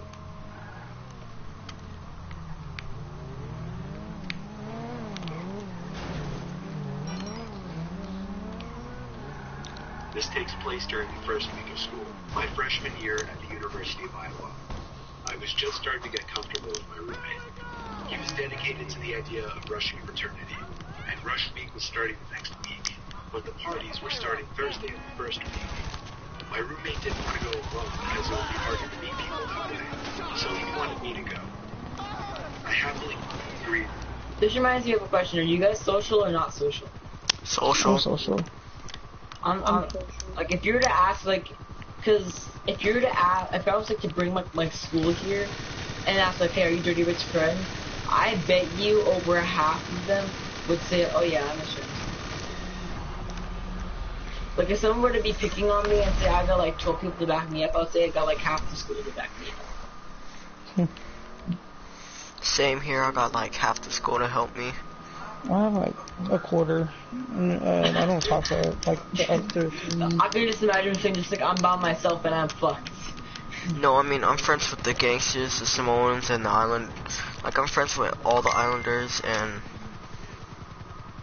Well, my girlfriend's older brother, like, pretty much, if you're to mess with him, then like, consider yourself in fucking hospital. Hey, unstable, I'm not gonna play Siege right now. Oh. Go with him. Even though I had no We're interest in listening rushing to fraternity, some stories, I still so. had intentions to go to parties. After all, I was attending a party school. My roommate wanted to go to one frat party on Thursday, and then parties at different frat houses on Friday and Saturday. On this Thursday night, we were headed to perhaps one of the lowest ranked frats. Pretty sure it was an underground one, too. But his logic in attending was to have a backup frat in case the higher ones wouldn't give him a bid. The frat house was really far from campus, much more slummy downtown area. We pulled up to a corner house, and if it weren't for the blasting music and cars parked everywhere, we would never picture this house as a frat house. It literally looked like they settled with the first house they found. We knocked on the door to immediately be greeted by some short, chubby guy in a white t-shirt holding a solo cup. His shirt had sweat stains by his armpits and mid-belly area. Oh He told God. us to come right in. The party itself was in a whole dimly lit room, with probably 50 guys bunched up into the living room. It was hot as hell in there to make it even worse. I think I saw maybe 2 girls at the entire party, neither of them even close to attractive. I gave the party a good 20 minutes, talking with one overweight foreigner after another, all giving off antisocial vibes. Eventually I waited for my roommate to get ready to leave, but a huge group of guys by the door made us decide to wait a little longer to avoid the awkwardness of leaving early. I continued to drink the cheap beers they were serving. I think I downed 5 cups before I could even feel the buzz. A guy approached me with a tiny bottle in his hand and handed it to me, smirking and saying, "That made me shit-faced." I fake laughed and thanked him, expecting him to go away. Do you just hot your car? You feel this ass. So, I did. It was maybe 2 shots worth of some kind of hard liquor. The guy then started making conversation with me, and every time I hinted that I was trying to get away, he would try to pull me further into this otherwise one-sided conversation. Things started to get really blurry pretty soon. I remember feeling dizzy all of a sudden, and the room seemed to be getting darker. That was the last thing I remember before waking up in a dark room, laying in a bed. I could hear the sound of music muffled behind closed doors, so I knew I was still in the frat house. It was a very dark room, however I could still make out certain furniture in the room, and a small closet door, not much else though. But even over the blaring music, I heard the sound of a plastic bag being crunched from the closet, as if somebody had stepped on it by mistake. I ran out of that room and down the stairs back to the overcrowded living room. I found my roommate and pushed him out the front door, past the group of guys still standing in a circle right next to him. During the car ride back to campus, I told my roommate I was drugged. He almost called the cops, but I said it would be foolish and pointless. My roommate then asked me an awkward question. Was I taken advantage of? I didn't feel any type of pain. My clothes were all still on the same, so I assumed not. When I did a time check, I realized I'd only been out for maybe 10 minutes before waking up. Whatever the guy gave me must have been a dud or something, thank God. That was my college experience of attending an underground ghetto frat party, and it remains to be my scariest life experience. Alright. I had a single dorm my first semester of sophomore year. It was in the corner of the And floor, while kind we're of on the secluded topic, from the rest of the dorm rooms, since it was in its own little section. You had to turn a corner to even see the door.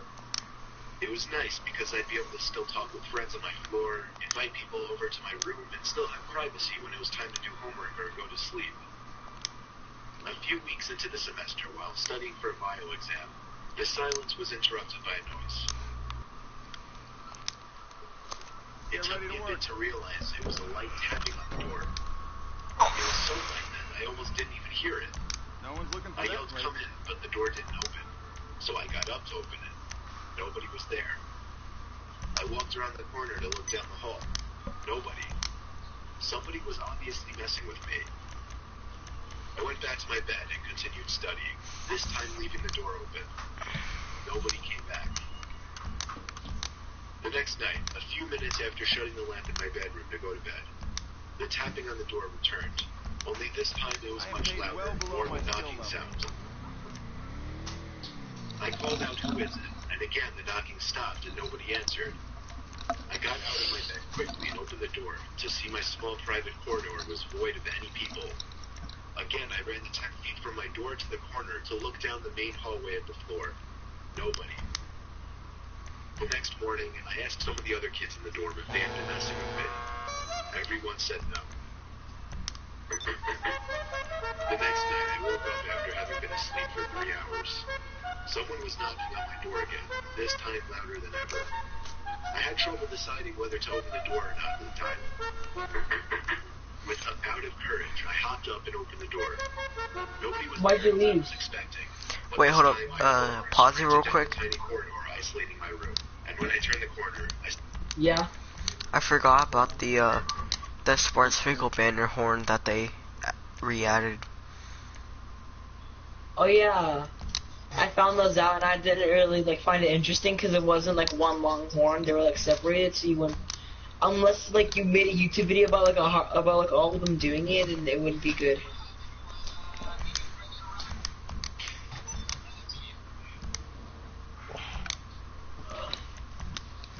looked back at somebody disappearing behind the far corner on the opposite side of the hallway.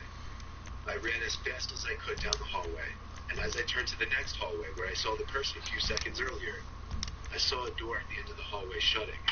It wasn't a dorm room, it was a bathroom.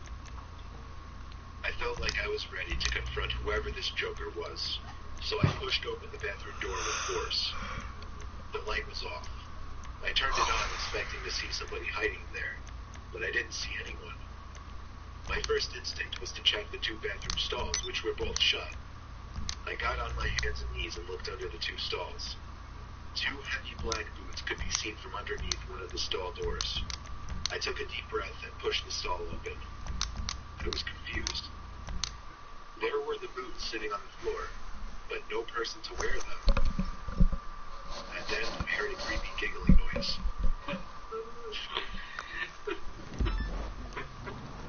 Not a feminine or childish one. It was a kind of laughing that I could only imagine to be that of a really old crazy man.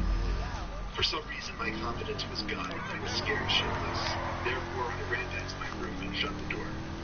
I hopped back in my bed and started texting every friend I had. Of course, everybody was asleep though. The knocking happened one more time that night. I ignored it. It went on for about 30 seconds before whoever that person was finally gave up. I spoke to everybody on my floor the next day.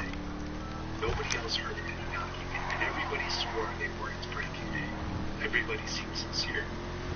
I don't know why this person chose to harass me, or who this person was. Judging by the moves and the laughing I heard, this was an older man though, and that disturbs me.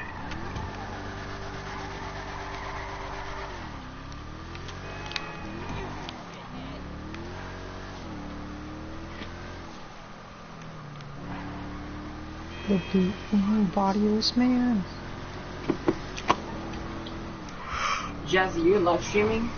Yeah. You might get copyrighted because of the Mr. Nightmare stuff. I don't care. Besides, I don't think Mr. Nightmare would care. Just say in the middle of the stream, just like, say like shout out to Mr. Night. Just say like shout out to Mr. Nightmare. He's a great fucking YouTuber or some shit like that.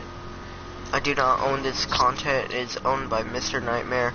If you blow up my car unstable, I'm gonna hurt you. This. I need to deliver it. I'm gonna go back to my Pokemon game. No, play some I more. still can't believe my luck. Dude, I still can't believe my luck with my shiny level 100 scissor for a few ass. That was freaking crazy. Can you play some more videos? Like I said earlier, I do not own any of these clips. They're owned by Mr. Nightmare. If I could leave a link to his channel, I would, but I do not own any of his content and or audio. Never really much of a top 10, but he's more like a top list. I used to be in the Darien School District in Connecticut during my middle and high school days. It was a wealthier district, and a lot of field trips were offered to the students. I was a member of the chorus, and every year we'd take at least 1 or 2 optional field trips as a class. The year in question, in which I was a sophomore, we took a trip to Woodloch Pines Resort in Pennsylvania. The bus ride there took a few hours. I was with my friend Landon. We were going to be sharing a room. From the moment we got there, we figured it was going to be pretty dead. It was November after all, so it was cold up there. We had 3 days planned for the trip, and there were 4 chaperones. They weren't really following us at all times. We just had to tell them what activities we'd be going to do. The first day was fun. Landon and I, along with 2 girls who we were friends with, did some go-karting, rock climbing, went to the pool, and then we went to eat dinner. After dinner, we went back to our room and just hung out for a while. For the record, not all the students were able to get rooms next to each other. The room was ground level, and there was a clear sliding door that provided a view of the lake down the hill. We went back out for a while, then came back to the room at about 10 o'clock. We left the blinds to the door open because the moon was giving off a cool reflection on the lake down below. Little did we know that would be the start of a nightmare. If I had to guess, I would say it was a whole hour of us just rolling around in both of our beds, trying to get comfortable, occasionally talking, before Landon. Okay, we did it. That one's going on. Screamed. I had no idea what was going on, why he could have been screaming, or if it was a joke, until I looked at the door. It was a sight from a horror movie. There was a really tall, skinny older woman with long grayish hair standing on the other side of the door, with her hands cupped up against the glass next to her face, as if she were... Hey guys, I have one question for you. How much money have you guys made from your CEO at Vehicle Warehouse? I made like 2.1 mil. I've made 9 million off of it. Cool. I only made 5. I don't play with this one. Trying to better see into the room. The woman then walked away. Landon looked at me, I guess waiting for me to get up so he would have the confidence to get up as well and run outside after her. When we didn't see her anywhere though. The cement trail that ran past each and every room of the building was void of any people. There was nobody in the surrounding grass, nor anyone walking down the hill. We both saw the woman though, so we knew we weren't seeing things. The next day we didn't tell any of the chaperones, but we told the two girls who we were friends with. Night came once again after a long day of many activities. We entered the room through the back door and made sure to shut the blinds this time. Landon fell asleep before me. I fell asleep around half an hour after him. I woke up to silence. I couldn't tell if something had woken me up or not. All I knew was that I didn't feel right. I sat up and whispered Landon's name to see if he was awake. He didn't answer, so I turned to the left out of pure instinct and curiosity to look at him. But I couldn't see him. Something was blocking my view of the other bed. I looked up, and towering over my bed was the tall old woman.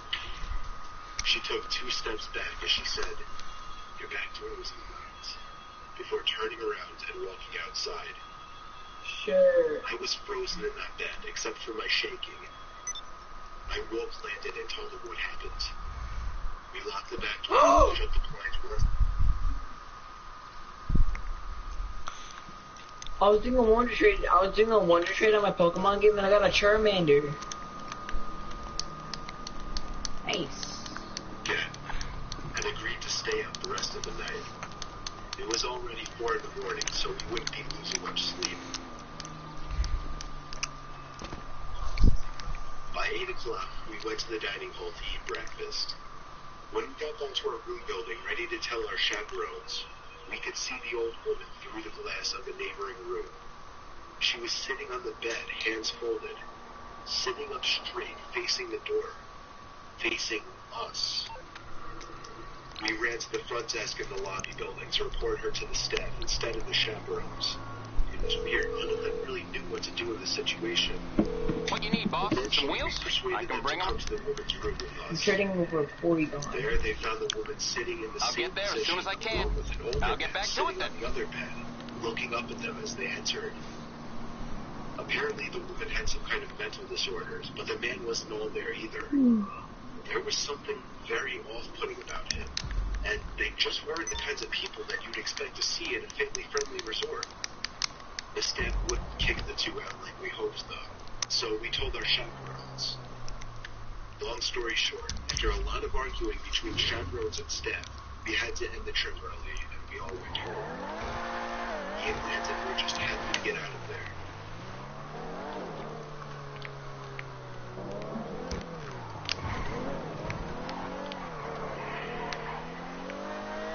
When I was in the 4th grade, my class took a field trip to a rural zoo type place about an hour away from our school. I What? remember vividly it was a cloudy day with the occasional raindrop or 2 falling. How much? The zoo was kind of small, but it was kid-friendly. It had a decent amount of $5,000? mostly smaller animals, though nothing exotic. I could There was try, also a yeah. big building as part of the zoo where taxidermied animals were put on display, along with other interesting attractions that I don't really remember. Admittedly, I was kind of off in my elementary and middle school years. I would do weird antisocial things, and my teachers and mom would pick up on it. For whatever reason, when we were touring the building as a group, I decided to walk into one of the bathrooms without telling any of the teachers. I did my business, washed my hands, and entered back out into the hallway. Nobody was around. I walked down one of the hallways we hadn't crossed yet. I still vividly remember the dim, moody lighting and the scarlet red carpets of the hallways. My 8-year-old imagination was going wild as I witnessed all the stiff, lifeless animals that were once alive behind the glass boxes. I stopped in my tracks when I saw some man, obviously hiding behind a stack of chairs. I think I laughed, thinking the man was joking around. He came around from the chairs and walked over to me, asking where the group went. I said, I don't know. He grabbed my hand and told me to follow him. I must have thought he was taking me back to the group. He led me to an exit door which led to the back section of the building by a couple of dumpsters, a few benches, and the woods. When we got outside, his tongue became a lot more aggressive, and his grip became tighter. You know that I've got 2 degrees. He was pulling me into the woods. I didn't scream or cry for help, but I remember the feeling I felt in my stomach, like I was so afraid that I could throw up. Then a woman screamed at the top of her lungs. It was one of the teachers on the other side of the fence. The man let go of me and ran into the woods. Okay. Moments later, a few of the teachers ran outside the exit door to this side of the fence and pulled me back inside. The teachers all yelled at me, but at the same time comforted and smothered me. They called my parents, and the field trip was officially over. The owners of the attraction called the cops. We all got back on the buses, and we all went home. As my bus was leaving the parking lot, however, my observant 8-year-old self spotted the man crouching down in the woods near the road, hiding behind a branch, watching the bus's pass. Once again, for whatever bizarre reason, I kept quiet. I was probably too shy at the time, or just too shaken up to say anything. All the other kids looked at me weird the rest of the ride home. I didn't care. But I hope that man never found success in snatching an unsuspecting young child, like myself at the time.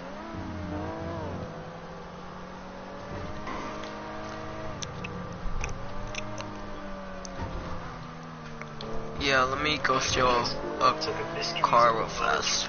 Or something like that. I don't remember the name of the class. It basically just had to do with real-life mysteries and creepy shit. I was into that kind of stuff. I was taking the class with a good friend who I'll call Ben for this story.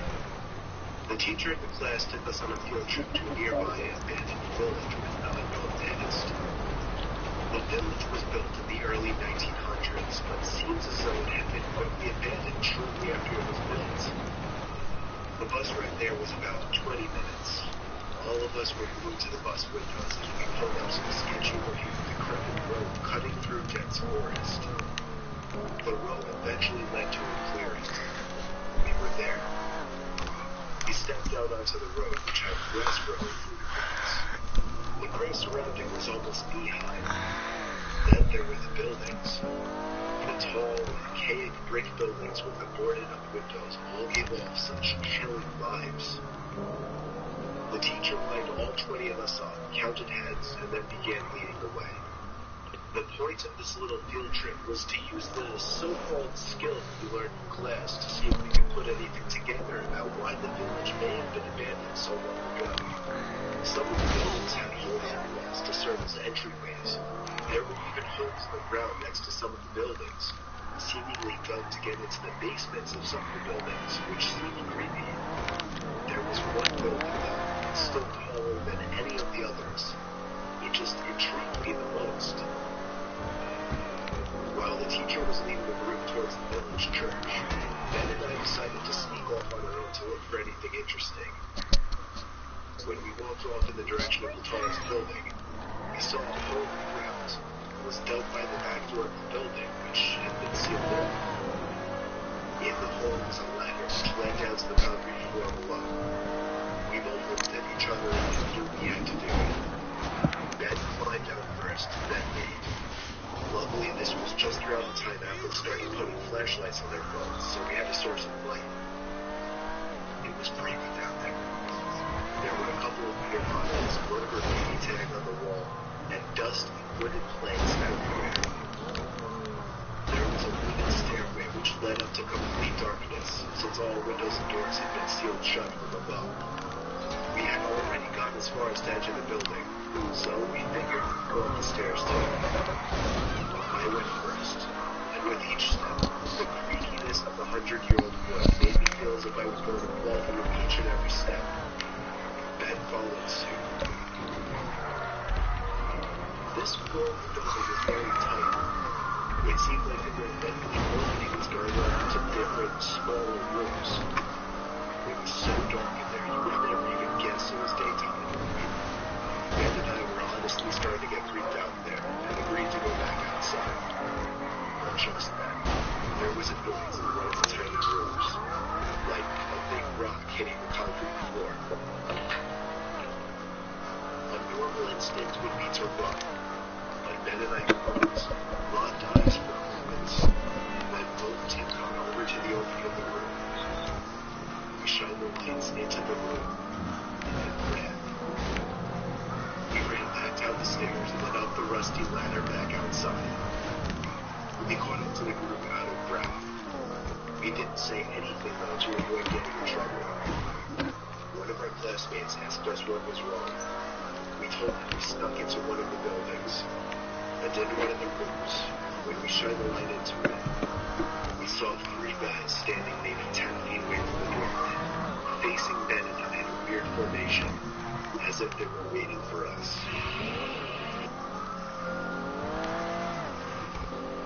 As we continued following the group, we paid extra attention to the tall building we entered from a distance. But before leaving, we saw a person's face at one of the higher level windows that had not been boarded up. We never told the teacher in fear of getting in trouble. We didn't know what to think. Were those just homeless people living in there? Were they gang members in hiding? Ben freaks me out with his theory. He says they were ghosts of the people who once lived in the tower. Still, the way the 3 guys were just hauntingly standing there so calmly, staring at us the moment we peeked our heads through that doorway, I still can't get that image out of my head. I may go back to that village one day, just to prove Ben's idea wrong.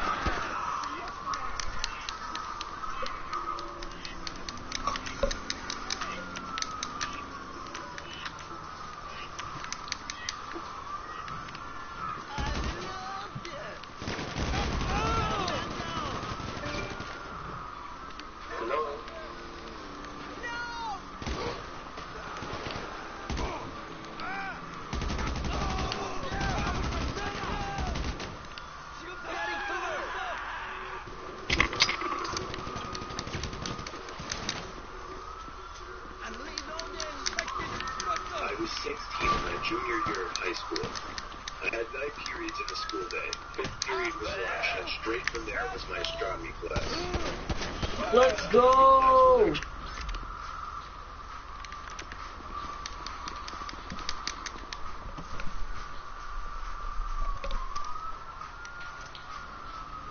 Held in one of the 2 basement classrooms of the school. My high school was big. There were 3 floors, and even that wasn't enough to accommodate all the classes offered. So the school built 2 classrooms in the basement. Oh, It was I've heard honestly this kind one. of creepy down there when nobody else was around. It used to be... What? I've heard this one. You keep going. I like it. Oh, I heard this. I've heard and seen this one. But keep going. I like this one.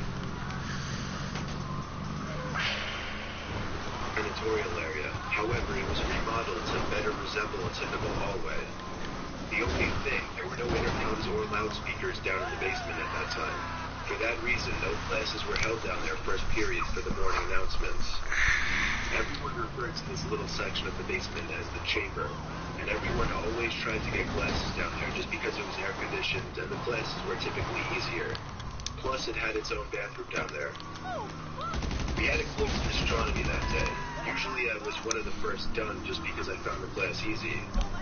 After I finished my quiz, I texted my friend who was in the other basement classroom to meet me in the bathroom because I was bored. He told me okay. I walked out of the classroom and down the small hallway to the bathroom. A few seconds later, the door opened and my friend JJ entered the bathroom. We were joking around for a while until JJ checked his phone and said someone texted him saying the school was going on lockdown. We both looked at each other with the same grins. Neither of our teachers saw us leave the classrooms. That meant we had free range of the Really school unstable without night. getting down. My car. We agreed to sneak upstairs and look around the hallways just for the hell of it. The worst that would happen is that we'd explain how we couldn't hear the announcements in the basement classrooms. Upon opening the basement door to the main floor, we were surprised to find all the lights had been turned off, so the hallways were pretty much pitch black aside from the light pouring in from the door to the lobby. This was legit because usually the lights were left on in the hallways during lockdowns. Something was going down, and we didn't know if we were even comfortable walking around now. JJ stepped out a little further into the hallway, and I followed suit. JJ then looked down the hall and said, "Who's there?"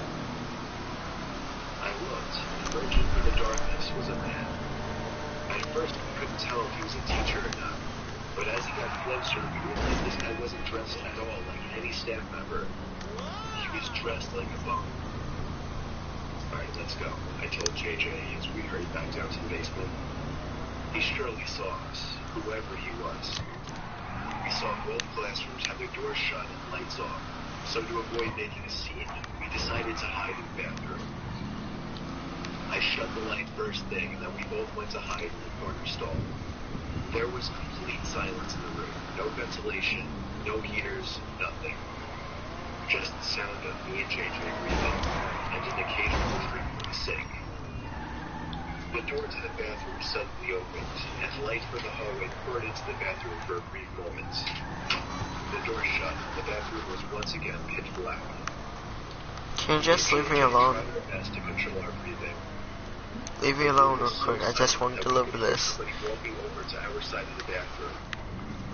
The person stopped and started breathing really heavily, as if they were out of breath. Me and JJ were both scared to death. JJ did something very dumb. He whispered in my ear, "We have to crawl out through the other stalls." The room was so silent, however, that even JJ's whisper could be heard from across the room. The heavy breathing outside the stall stopped, and the person tried pressing the stall door in. That was when I whispered, "Go, go," to JJ. We both crawled under the sidewall to the next stall over, and then the next stall, and then finally out to the other side of the bathroom. The person was now full on banging on the stall door. Me and JJ hopped up off the floor, opened the door, and as the light filled the room again, we saw the guy from upstairs in the corner. We pounded on the door to JJ's class. The teacher let us in within seconds. JJ explained everything as the teacher locked the door, mentioning a gun sticking out of the man's pocket. I was shocked to hear this because I didn't see a gun, but I went along with Okay, it that's on anyway. the books at your warehouse. You've got to use Usually the a bunch secure of high serve school terminal at students the... would be laughing their asses off at two students causing a scene like this, but I noticed all the kids sitting in the corner looked concerned. A sudden bang at the door made everyone jump, and a couple of girls look squealed outside. out of fear.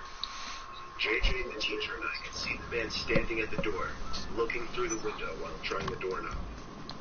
After Wait, do you not have one? with what seemed to be anger, he turned and walked down the hallway No, back to the see, stairs. We don't know how much longer the lockdown went on for, but for over Huh? an hour we sat in silence in the room, other than the teacher occasionally asking me and JJ questions in a very concerned tone, shaking his head after everything we were telling him. Eventually, if you want to earn money fast, then let's do the new game mode. Double money. Where we would be greeted by cops. Me and JJ did the best we could at Well, describing the man to the cops. I gotta wait. One of the cops patted me on the back, and we were sent off to go home. After this incident, the school installed cameras everywhere and ramped up the security budget. This incident never got media attention, so honestly, we never found out if the police caught the guy. I'm convinced that man had no other intentions but to kill us then and there in that bathroom stall.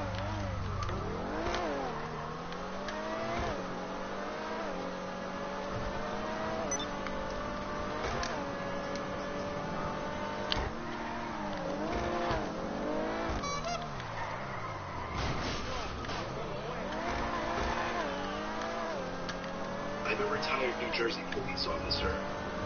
Throughout my 20 years in the force, the most disturbing call I ever received was for a school lockdown happening at a nearby middle school, of which I'll leave out the name for legal reasons. It happened on a stormy, dark day. My car number was called on the radio to respond to a lockdown, where a suspicious-looking man was seen stepping out from a white van parked behind the school and walking into the back door by the boys' locker room. I pulled up to the back parking lot of the school, right next to the white van. Nobody was inside, and all the doors and trunk were locked. I opened the red back door and entered into the gym hallway, right by the locker rooms. The main lights had been turned off, so the whole inside of the school was dark. I unholstered the flashlight from my belt and used it to navigate the halls. I made it to the lobby of the school, where a woman emerged from the front office quietly, telling me to check the boys' locker room, but to be careful because the person might be armed. I called for backup on my radio and was assured backup was already on the way. I made it back to the hallway I entered from, where I found the boys' locker room right next to the exit. I pushed it open very quietly. There were no windows in the rooms, therefore there was no light whatsoever in that locker room. Only the light provided by the flashlight. There was a white fuse in the room, some kind of vent on the ceiling blowing air. But even over that, I was hearing faint scratching type noises, or little dings on the locker doors from the other side. I was supposed to make my presence as a police officer known, but honestly, I was just too scared. The tension in the room was insane. I held my flashlight in one hand and my gun in the other as I snuck to the other side of the locker room.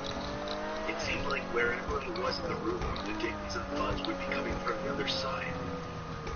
I was standing in the corner of the locker room, right by the door to the bathroom, when the sound of someone slamming a locker door from another room made me jump out of my skin. I went in the direction where I heard the slam to find out that it was from the boys' football team locker room. There was no door separating the main locker room from the football locker room. The lockers in here were also 3 times the size. I finally had the nerve to make my presence known by shouting police. After shouting, the kids started screaming help from somewhere in the room. It was very muffled, though. The kid pounded on a locker door on the other side of the room I was in. When I found out that the boy was trapped inside of a locker, I felt sick in my stomach. I told him I'd be right back, once again calling for backup while running outside to where the white van was. It was gone. My biggest mistake was not getting the plate number first thing. I told dispatch to be on the lookout for a suspicious white van. I ran back into the school and instructed the staff in the front office to end the school day and to send somebody with a key to the locker room to get the boy out of the locker. The boy was held by the man with a knife on his back, as I speculate the man was quietly trying to get the 12-year-old boy to his van. The boy was bleeding on his arm from the man cutting him while resisting. The man's van was spotted a week later in a 7-Eleven parking lot, where he was arrested after being properly identified.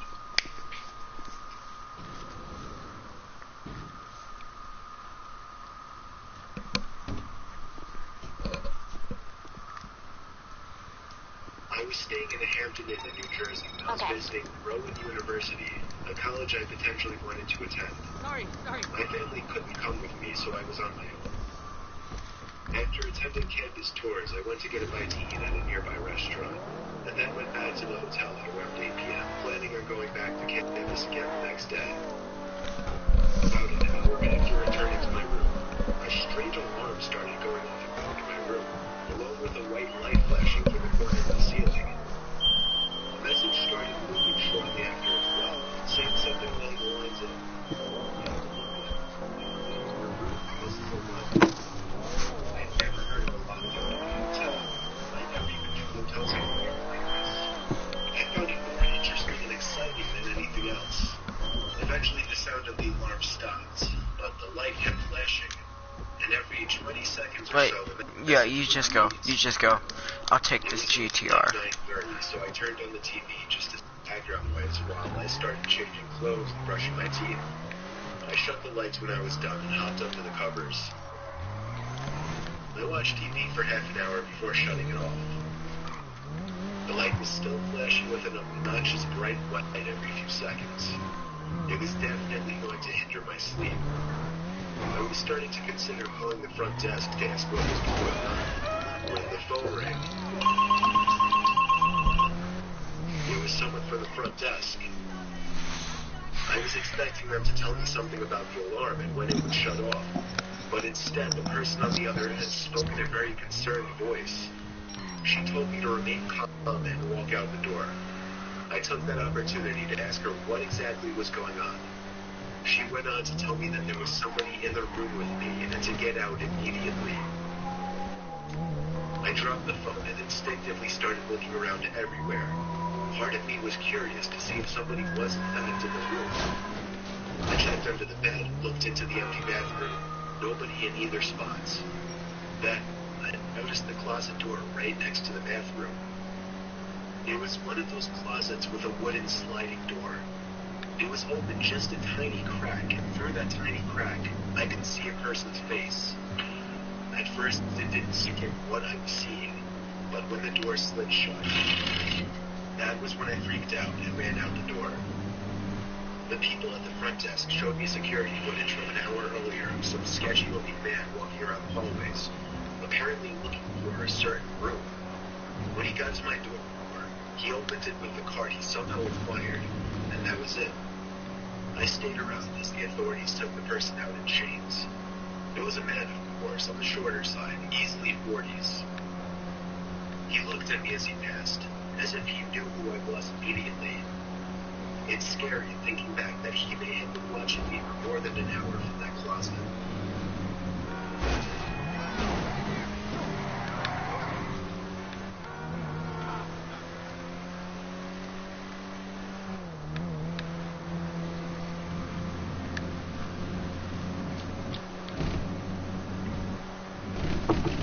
Alright, what do you guys want to do?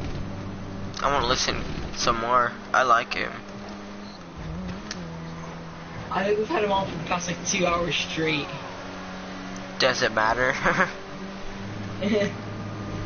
But what I like about the stories is that they're scary, but his voice makes it sound like a little bit less scary than like anyone else. Sounds more douchey than scary. Like the story is scary, but his voice makes him sound like a douchebag. Well, no, he has a deep voice. That's if like a narrator. You're supposed to have a deep voice if you narrate. No, I think he gives it like a little more scariness to it. Like, remember when first we started watching it, I'm just like, man, a lot of shit must be going on in his life. And then on one of the videos I saw, thanks to Reddit users, I'm just like, wait a second, is that normal?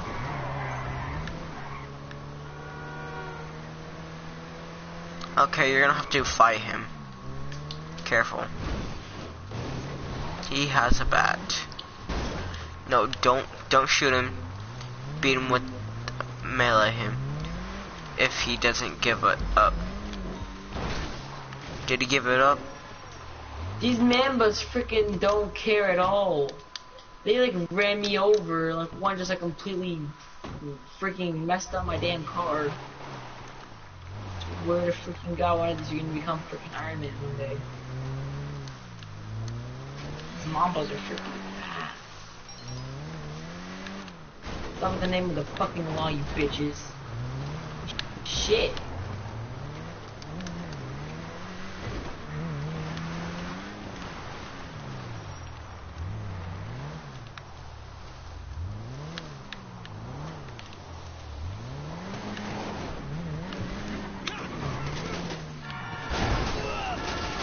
Which one? 3 true scary horrors.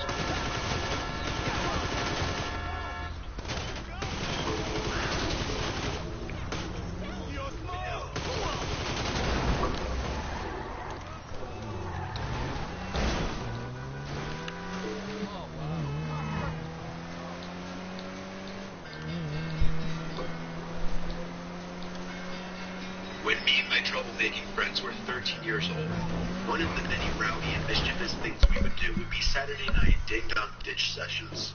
10 years ago, we all lived on the same block in a typical suburban neighborhood. At the time, there were a lot less houses and more woods, though. I'm going to make up names for my friends for the case of this story. There was Mark, James, and Matt. Either Mark or James were usually the ones to go up to the houses and ring the bells. Matt and I, on the other hand, would usually find hiding spots right away. We hit about 5 or 6 houses. I remember all of the men who answered the doors gave pretty much the same reactions. They'd step out onto the stoop, one or two would yell something, and then they'd walk back inside. For a couple of houses, we'd ring the bell. You see what he did when I pulled it on like that? One guy yelled he was calling the cops the second time, so when he shut his door, we all booked it down the street and to the next block over. As I mentioned, 10 years ago in this neighborhood, there were patches of wood sitting where houses sit today. On the next block over, there were a few patches of wood surrounding some of the houses, and the houses on this block seemed to be more hard to count. The first house on the block was across the street from the patch of woods, which made for a perfect hiding spot.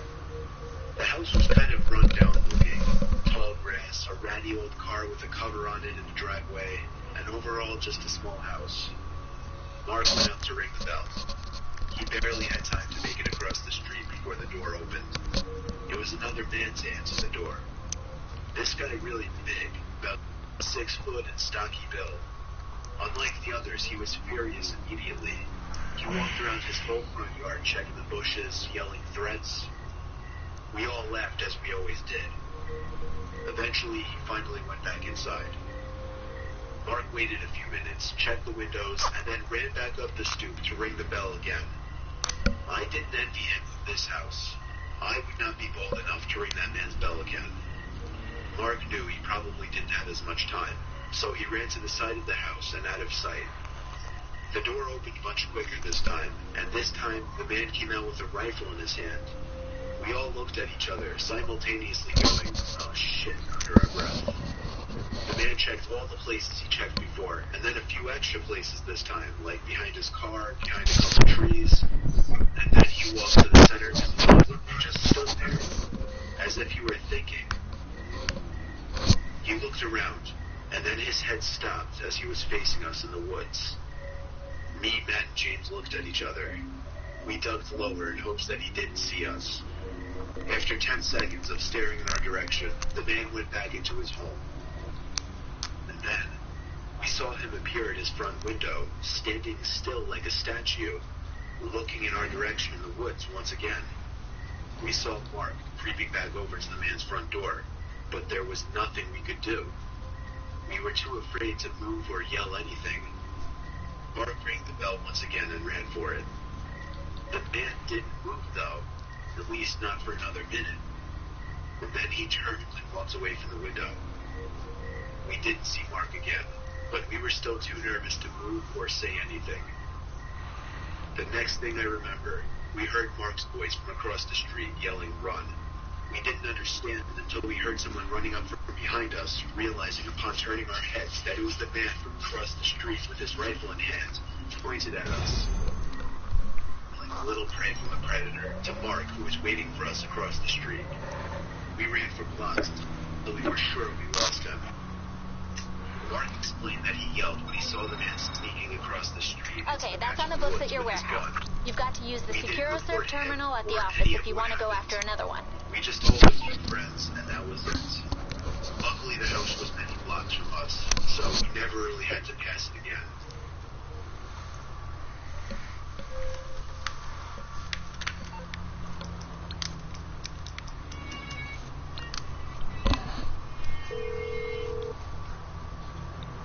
I lived in a house from hell for a couple of weeks. I was a college student, and my parents were paying for a house for me to live in. On the way. Okay, Life. I got stuff to do. Well, the house was modest, nothing fancy or huge, and I was happy with it. Well, for the first few days anyway. Then things quickly started getting strange. On a rainy Saturday with nothing to do, I was watching TV for a few hours. That was when I heard a scream on my living room floor. I looked around the room, thinking an animal got into the house or something. I sat back down and resumed watching TV. Hey, whoever's music that is, can you please turn it off? What? There's like piano music, or is that part of the video? That's literally the music that he's playing. Oh, my bad. The rain continued throughout the rest of the day and into the night, which made for an excuse to not go out. I stayed in watching more TV in the living room. I perked up when I thought I heard something from the kitchen. Laughably, I took a pillow with me as, I guess, some sort of weapon, and walked over to the kitchen doorway. There, in the middle of the dark kitchen, was a box of Cheerios on the floor, spilling out hundreds of the tiny O's. I had no idea how that could have happened. Nevertheless, I dropped the pillow and began began cleaning up the Cheerios off the floor. As I was doing so, I heard a creak, like the sound weak areas of a wood floor make when someone steps on them. It was by the kitchen table. I looked up, but nobody was there. I knew I was going crazy now. Every little sound must have been making me paranoid. I cleaned the Cheerios and went back to watching TV. The thunder outside was getting louder as the bulk of the storm seemed to be passing overhead. Yet I found it to be strangely relaxing. That was the last thing I remember, appreciating the sound of the storm outside, before waking up from what seemed to be an hour-long doze. The TV was still on, but that wasn't what woke me. I remember believing I woke up to a bang or a thud from downstairs. Regardless, I turned off the TV and marched upstairs to bed. Morse Mutual. How can The I next day was normal, as was I the can day do that. after that. Have a nice day. It wasn't until the next gray, rainy day that strange things started happening again. I woke up in my bed that Morse morning Mutual. feeling like We're here. Sure. all night the night before. I felt sicker than I had ever felt with any hangover before. I didn't do much walking around that day. The gloomy, dark weather only made me more bedridden. I left the TV in my bedroom on all day just as background noise, with a garbage pail by my side in case I had to puke.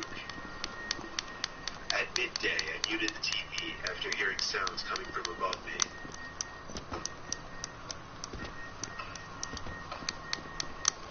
The attic. The attic door was actually in my bedroom, and most of the attic was built over that bedroom. It wasn't just one thud I heard, it was 3 or 4. I managed to get out of bed, despite the fact that every time I moved, I wanted to puke. I pulled the string to the attic door down, took one of my old baseball bats with me, and climbed up the steps. I pulled the light switch down to light up the attic. There were a few old boxes that must have belonged to the previous owners scattered about, but I couldn't see any living things to produce those noises. I climbed back down quickly because I was kind of scared of that attic. There were no more noises. Until that night. I woke up to, at first, what I thought was thunder, still feeling a bit sick. The familiar sound of a thud from up in the attic gave me chills.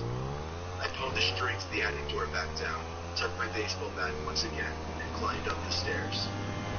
I made myself angry and screamed in the most intimidating voice I could. But before I could turn the light on, I heard the sound of a child giggling in the pitch-black attic. Words cannot describe the feeling of weightlessness, the feeling of my insides dropping inside of my body, the fear that I felt. The word fear is not enough to describe what I felt at that moment. I was out of that house so fast, I don't even remember running. I called my dad in the cold rain and asked him to pick me up. I explained everything the best I could. My parents saw how emotional I was about this, and in a weird sense, I think they believed me. I packed all of my things up with my parents the next day, and moved back home. To this day, I'm convinced what I experienced in that house was completely paranormal.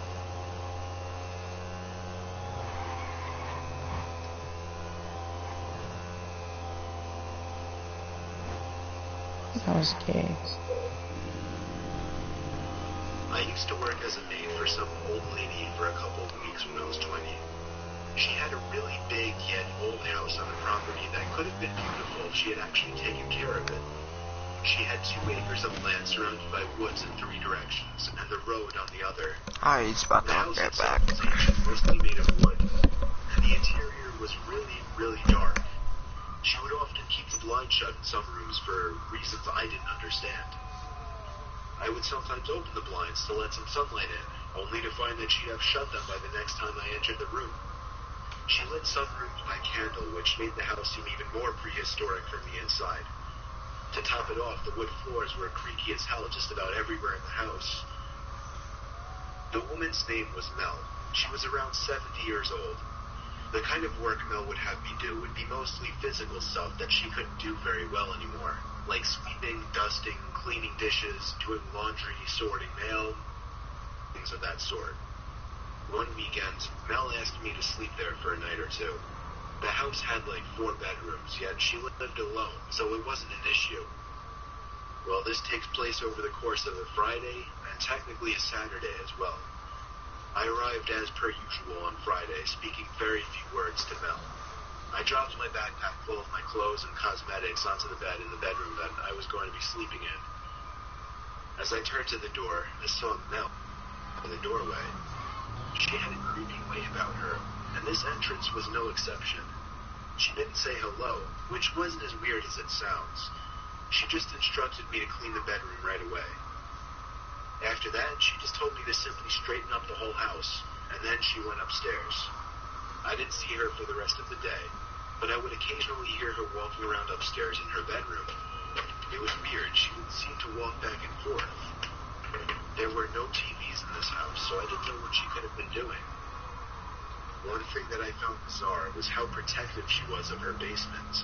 She made it clear it was completely off limits, and she didn't want me going down there. Nighttime came, and I went to bed early. This was before smartphones were a thing, so I didn't even know what time it was. It was probably 9 or 10 o'clock, though. For the first few hours, everything was peaceful. However, I still had trouble falling asleep, given that it was the most uncomfortable bed I'd ever been in. It felt like hours later that I started hearing footsteps outside my room on the creaky floors.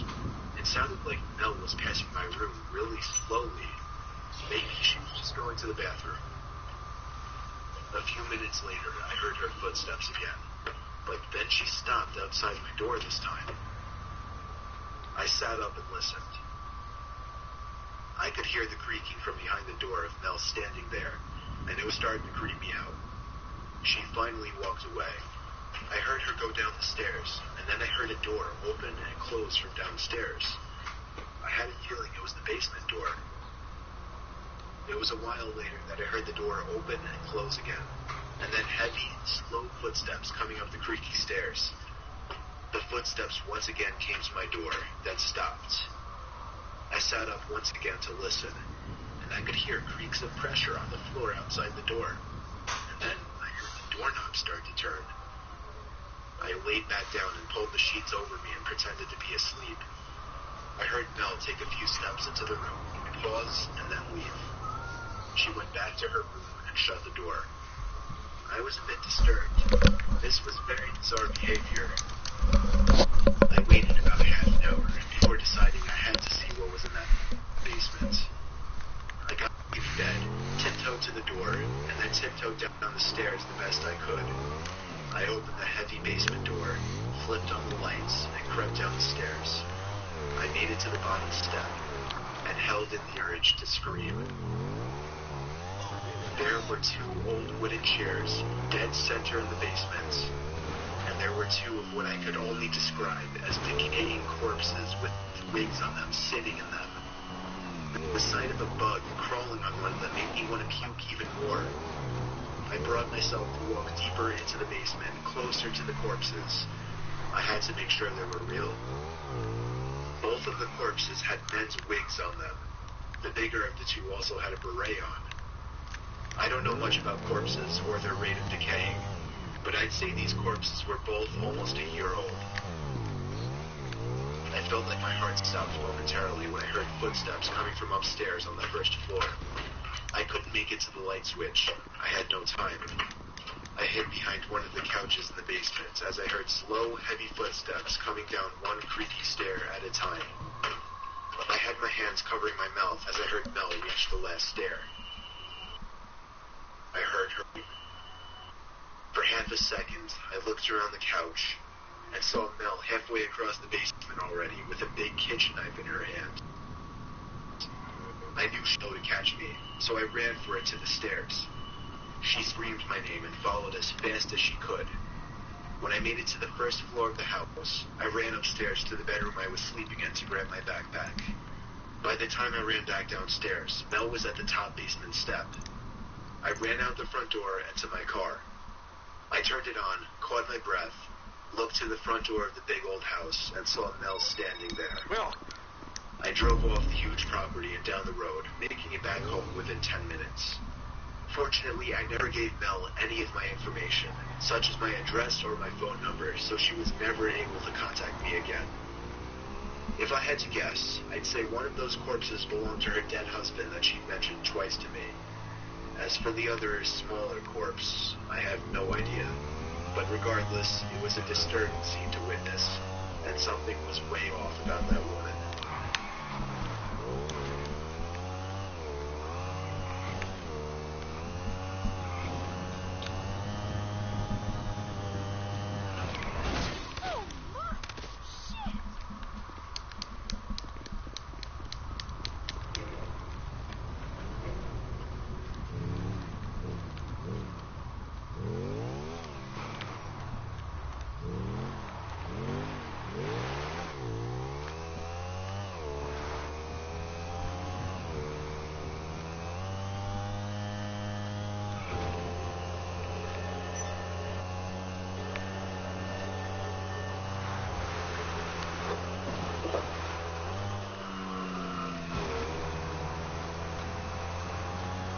It was a weekend night, November of 2015. My 7-year-old son Sean was having a sleepover with 4 of his friends. At the time, my wife wasn't home for whatever reason, so I had to keep a somewhat close watch on them without making it too obvious. They were all in Sean's room making a lot of noise, and when things would get either too quiet or too loud, I would sneak over to the bedroom door and just listen to what was going on. You may think that's weird, but this was my wife's instructions, and any married man knows you never want to go against what your wife tells you to do. When it was getting a little loud, I went over to the door and heard that they were all just simply playing with Legos and other toys very loudly. So I went back to the living room to watch TV. Eventually, I heard weird thumping type noises coming from my son's room. I muted the TV and could distinguish them to be taps on one of the windows. I figured, let them have their fun so long as they're not breaking anything. I unmuted the TV. However, I quickly realized things went completely silent from down the hall in my son's room. Now I was nervous that they might have broken something, because it was very uncommon for them to all be completely silent for so long. So I once again crept over to Sean's bedroom door and listened. I could hear quiet giggling and whispering in the room. I finally opened the door out of curiosity and saw the 4 boys sitting on the rug with a mess of toys scattered all over the place. I noticed that the window was completely open. I told Sean to keep it shut, and to also keep the noise down a little bit before shutting the door. I made a stop into the bathroom before planning to go back to the living room. However, when I was in the bathroom, I noticed through the corner of my eye a black shadow passing the window outside. I ran back to my son's room and told the 4 boys not to go outside. Then, that's when it hit me. There were only 4 boys in the room as opposed to 5. Sean's friend Tom was missing. In a panic, I yelled at Sean to tell me where he was, and they all pointed to the open window. Sean said that he left with the pirate to go find the treasure. In that moment, I felt a mixture of feelings in my stomach, but mostly like it was about to explode. I wouldn't be able to fit through that window, so I ran out the front door and caught view of a man holding Tom's hand and walking towards a car. I yelled at him to stop. They both turned around, and then the man let go of Tom, hopped into the tan-colored Toyota Corolla, and floored it down the streets. I ran to grab Tom and brought it back inside. I was no longer comfortable with the sleepover and called all the parents, told them what happened, and suggested they all come and pick up their kids, which is exactly what they did. I received a bit of criticism from Tom's parents at first, but they ultimately thanked me, and their son is still good friends with my son. The boys all said that a random man came to Sean's window, knocked on it, lifted it open himself, and talked in a pirate voice, asking one of the kids to come with him to find the treasure. The fact that this happened in the assumed safety of my own house, and that it actually worked, is what disturbs me the most.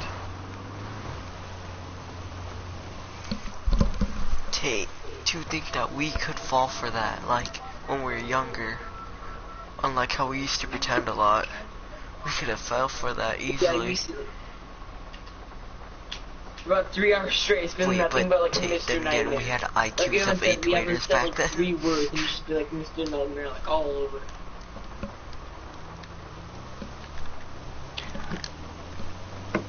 One more hour. No, I think we'll just chill. Yeah.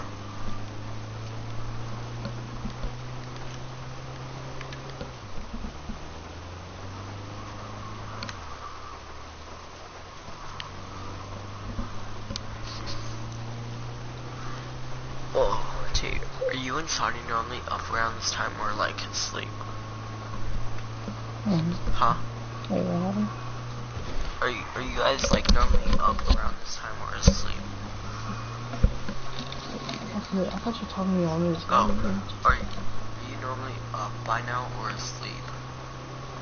Yesterday I was still been up, but like as soon as Saudi comes down, I would be asleep.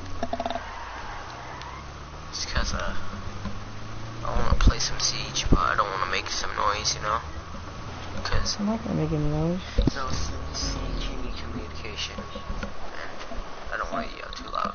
Yeah, I know you need communication, but you don't need to like, hey, he's in the fucking room. Hey, get the fuck around. He's in the fucking room. You know? Doesn't need that much communication. Wait, is it continuing? They got it. We're all good. LJT, No. logging out. Wait, can you continue it? What? Why? Okay, gas, I mean.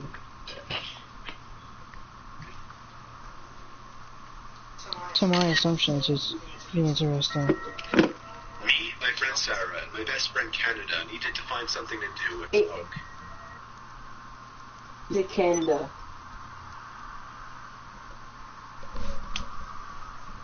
There are woods in a very short walk distance from Sarah's house, and us all being very adventurous 15-year-olds thought that would be perfect.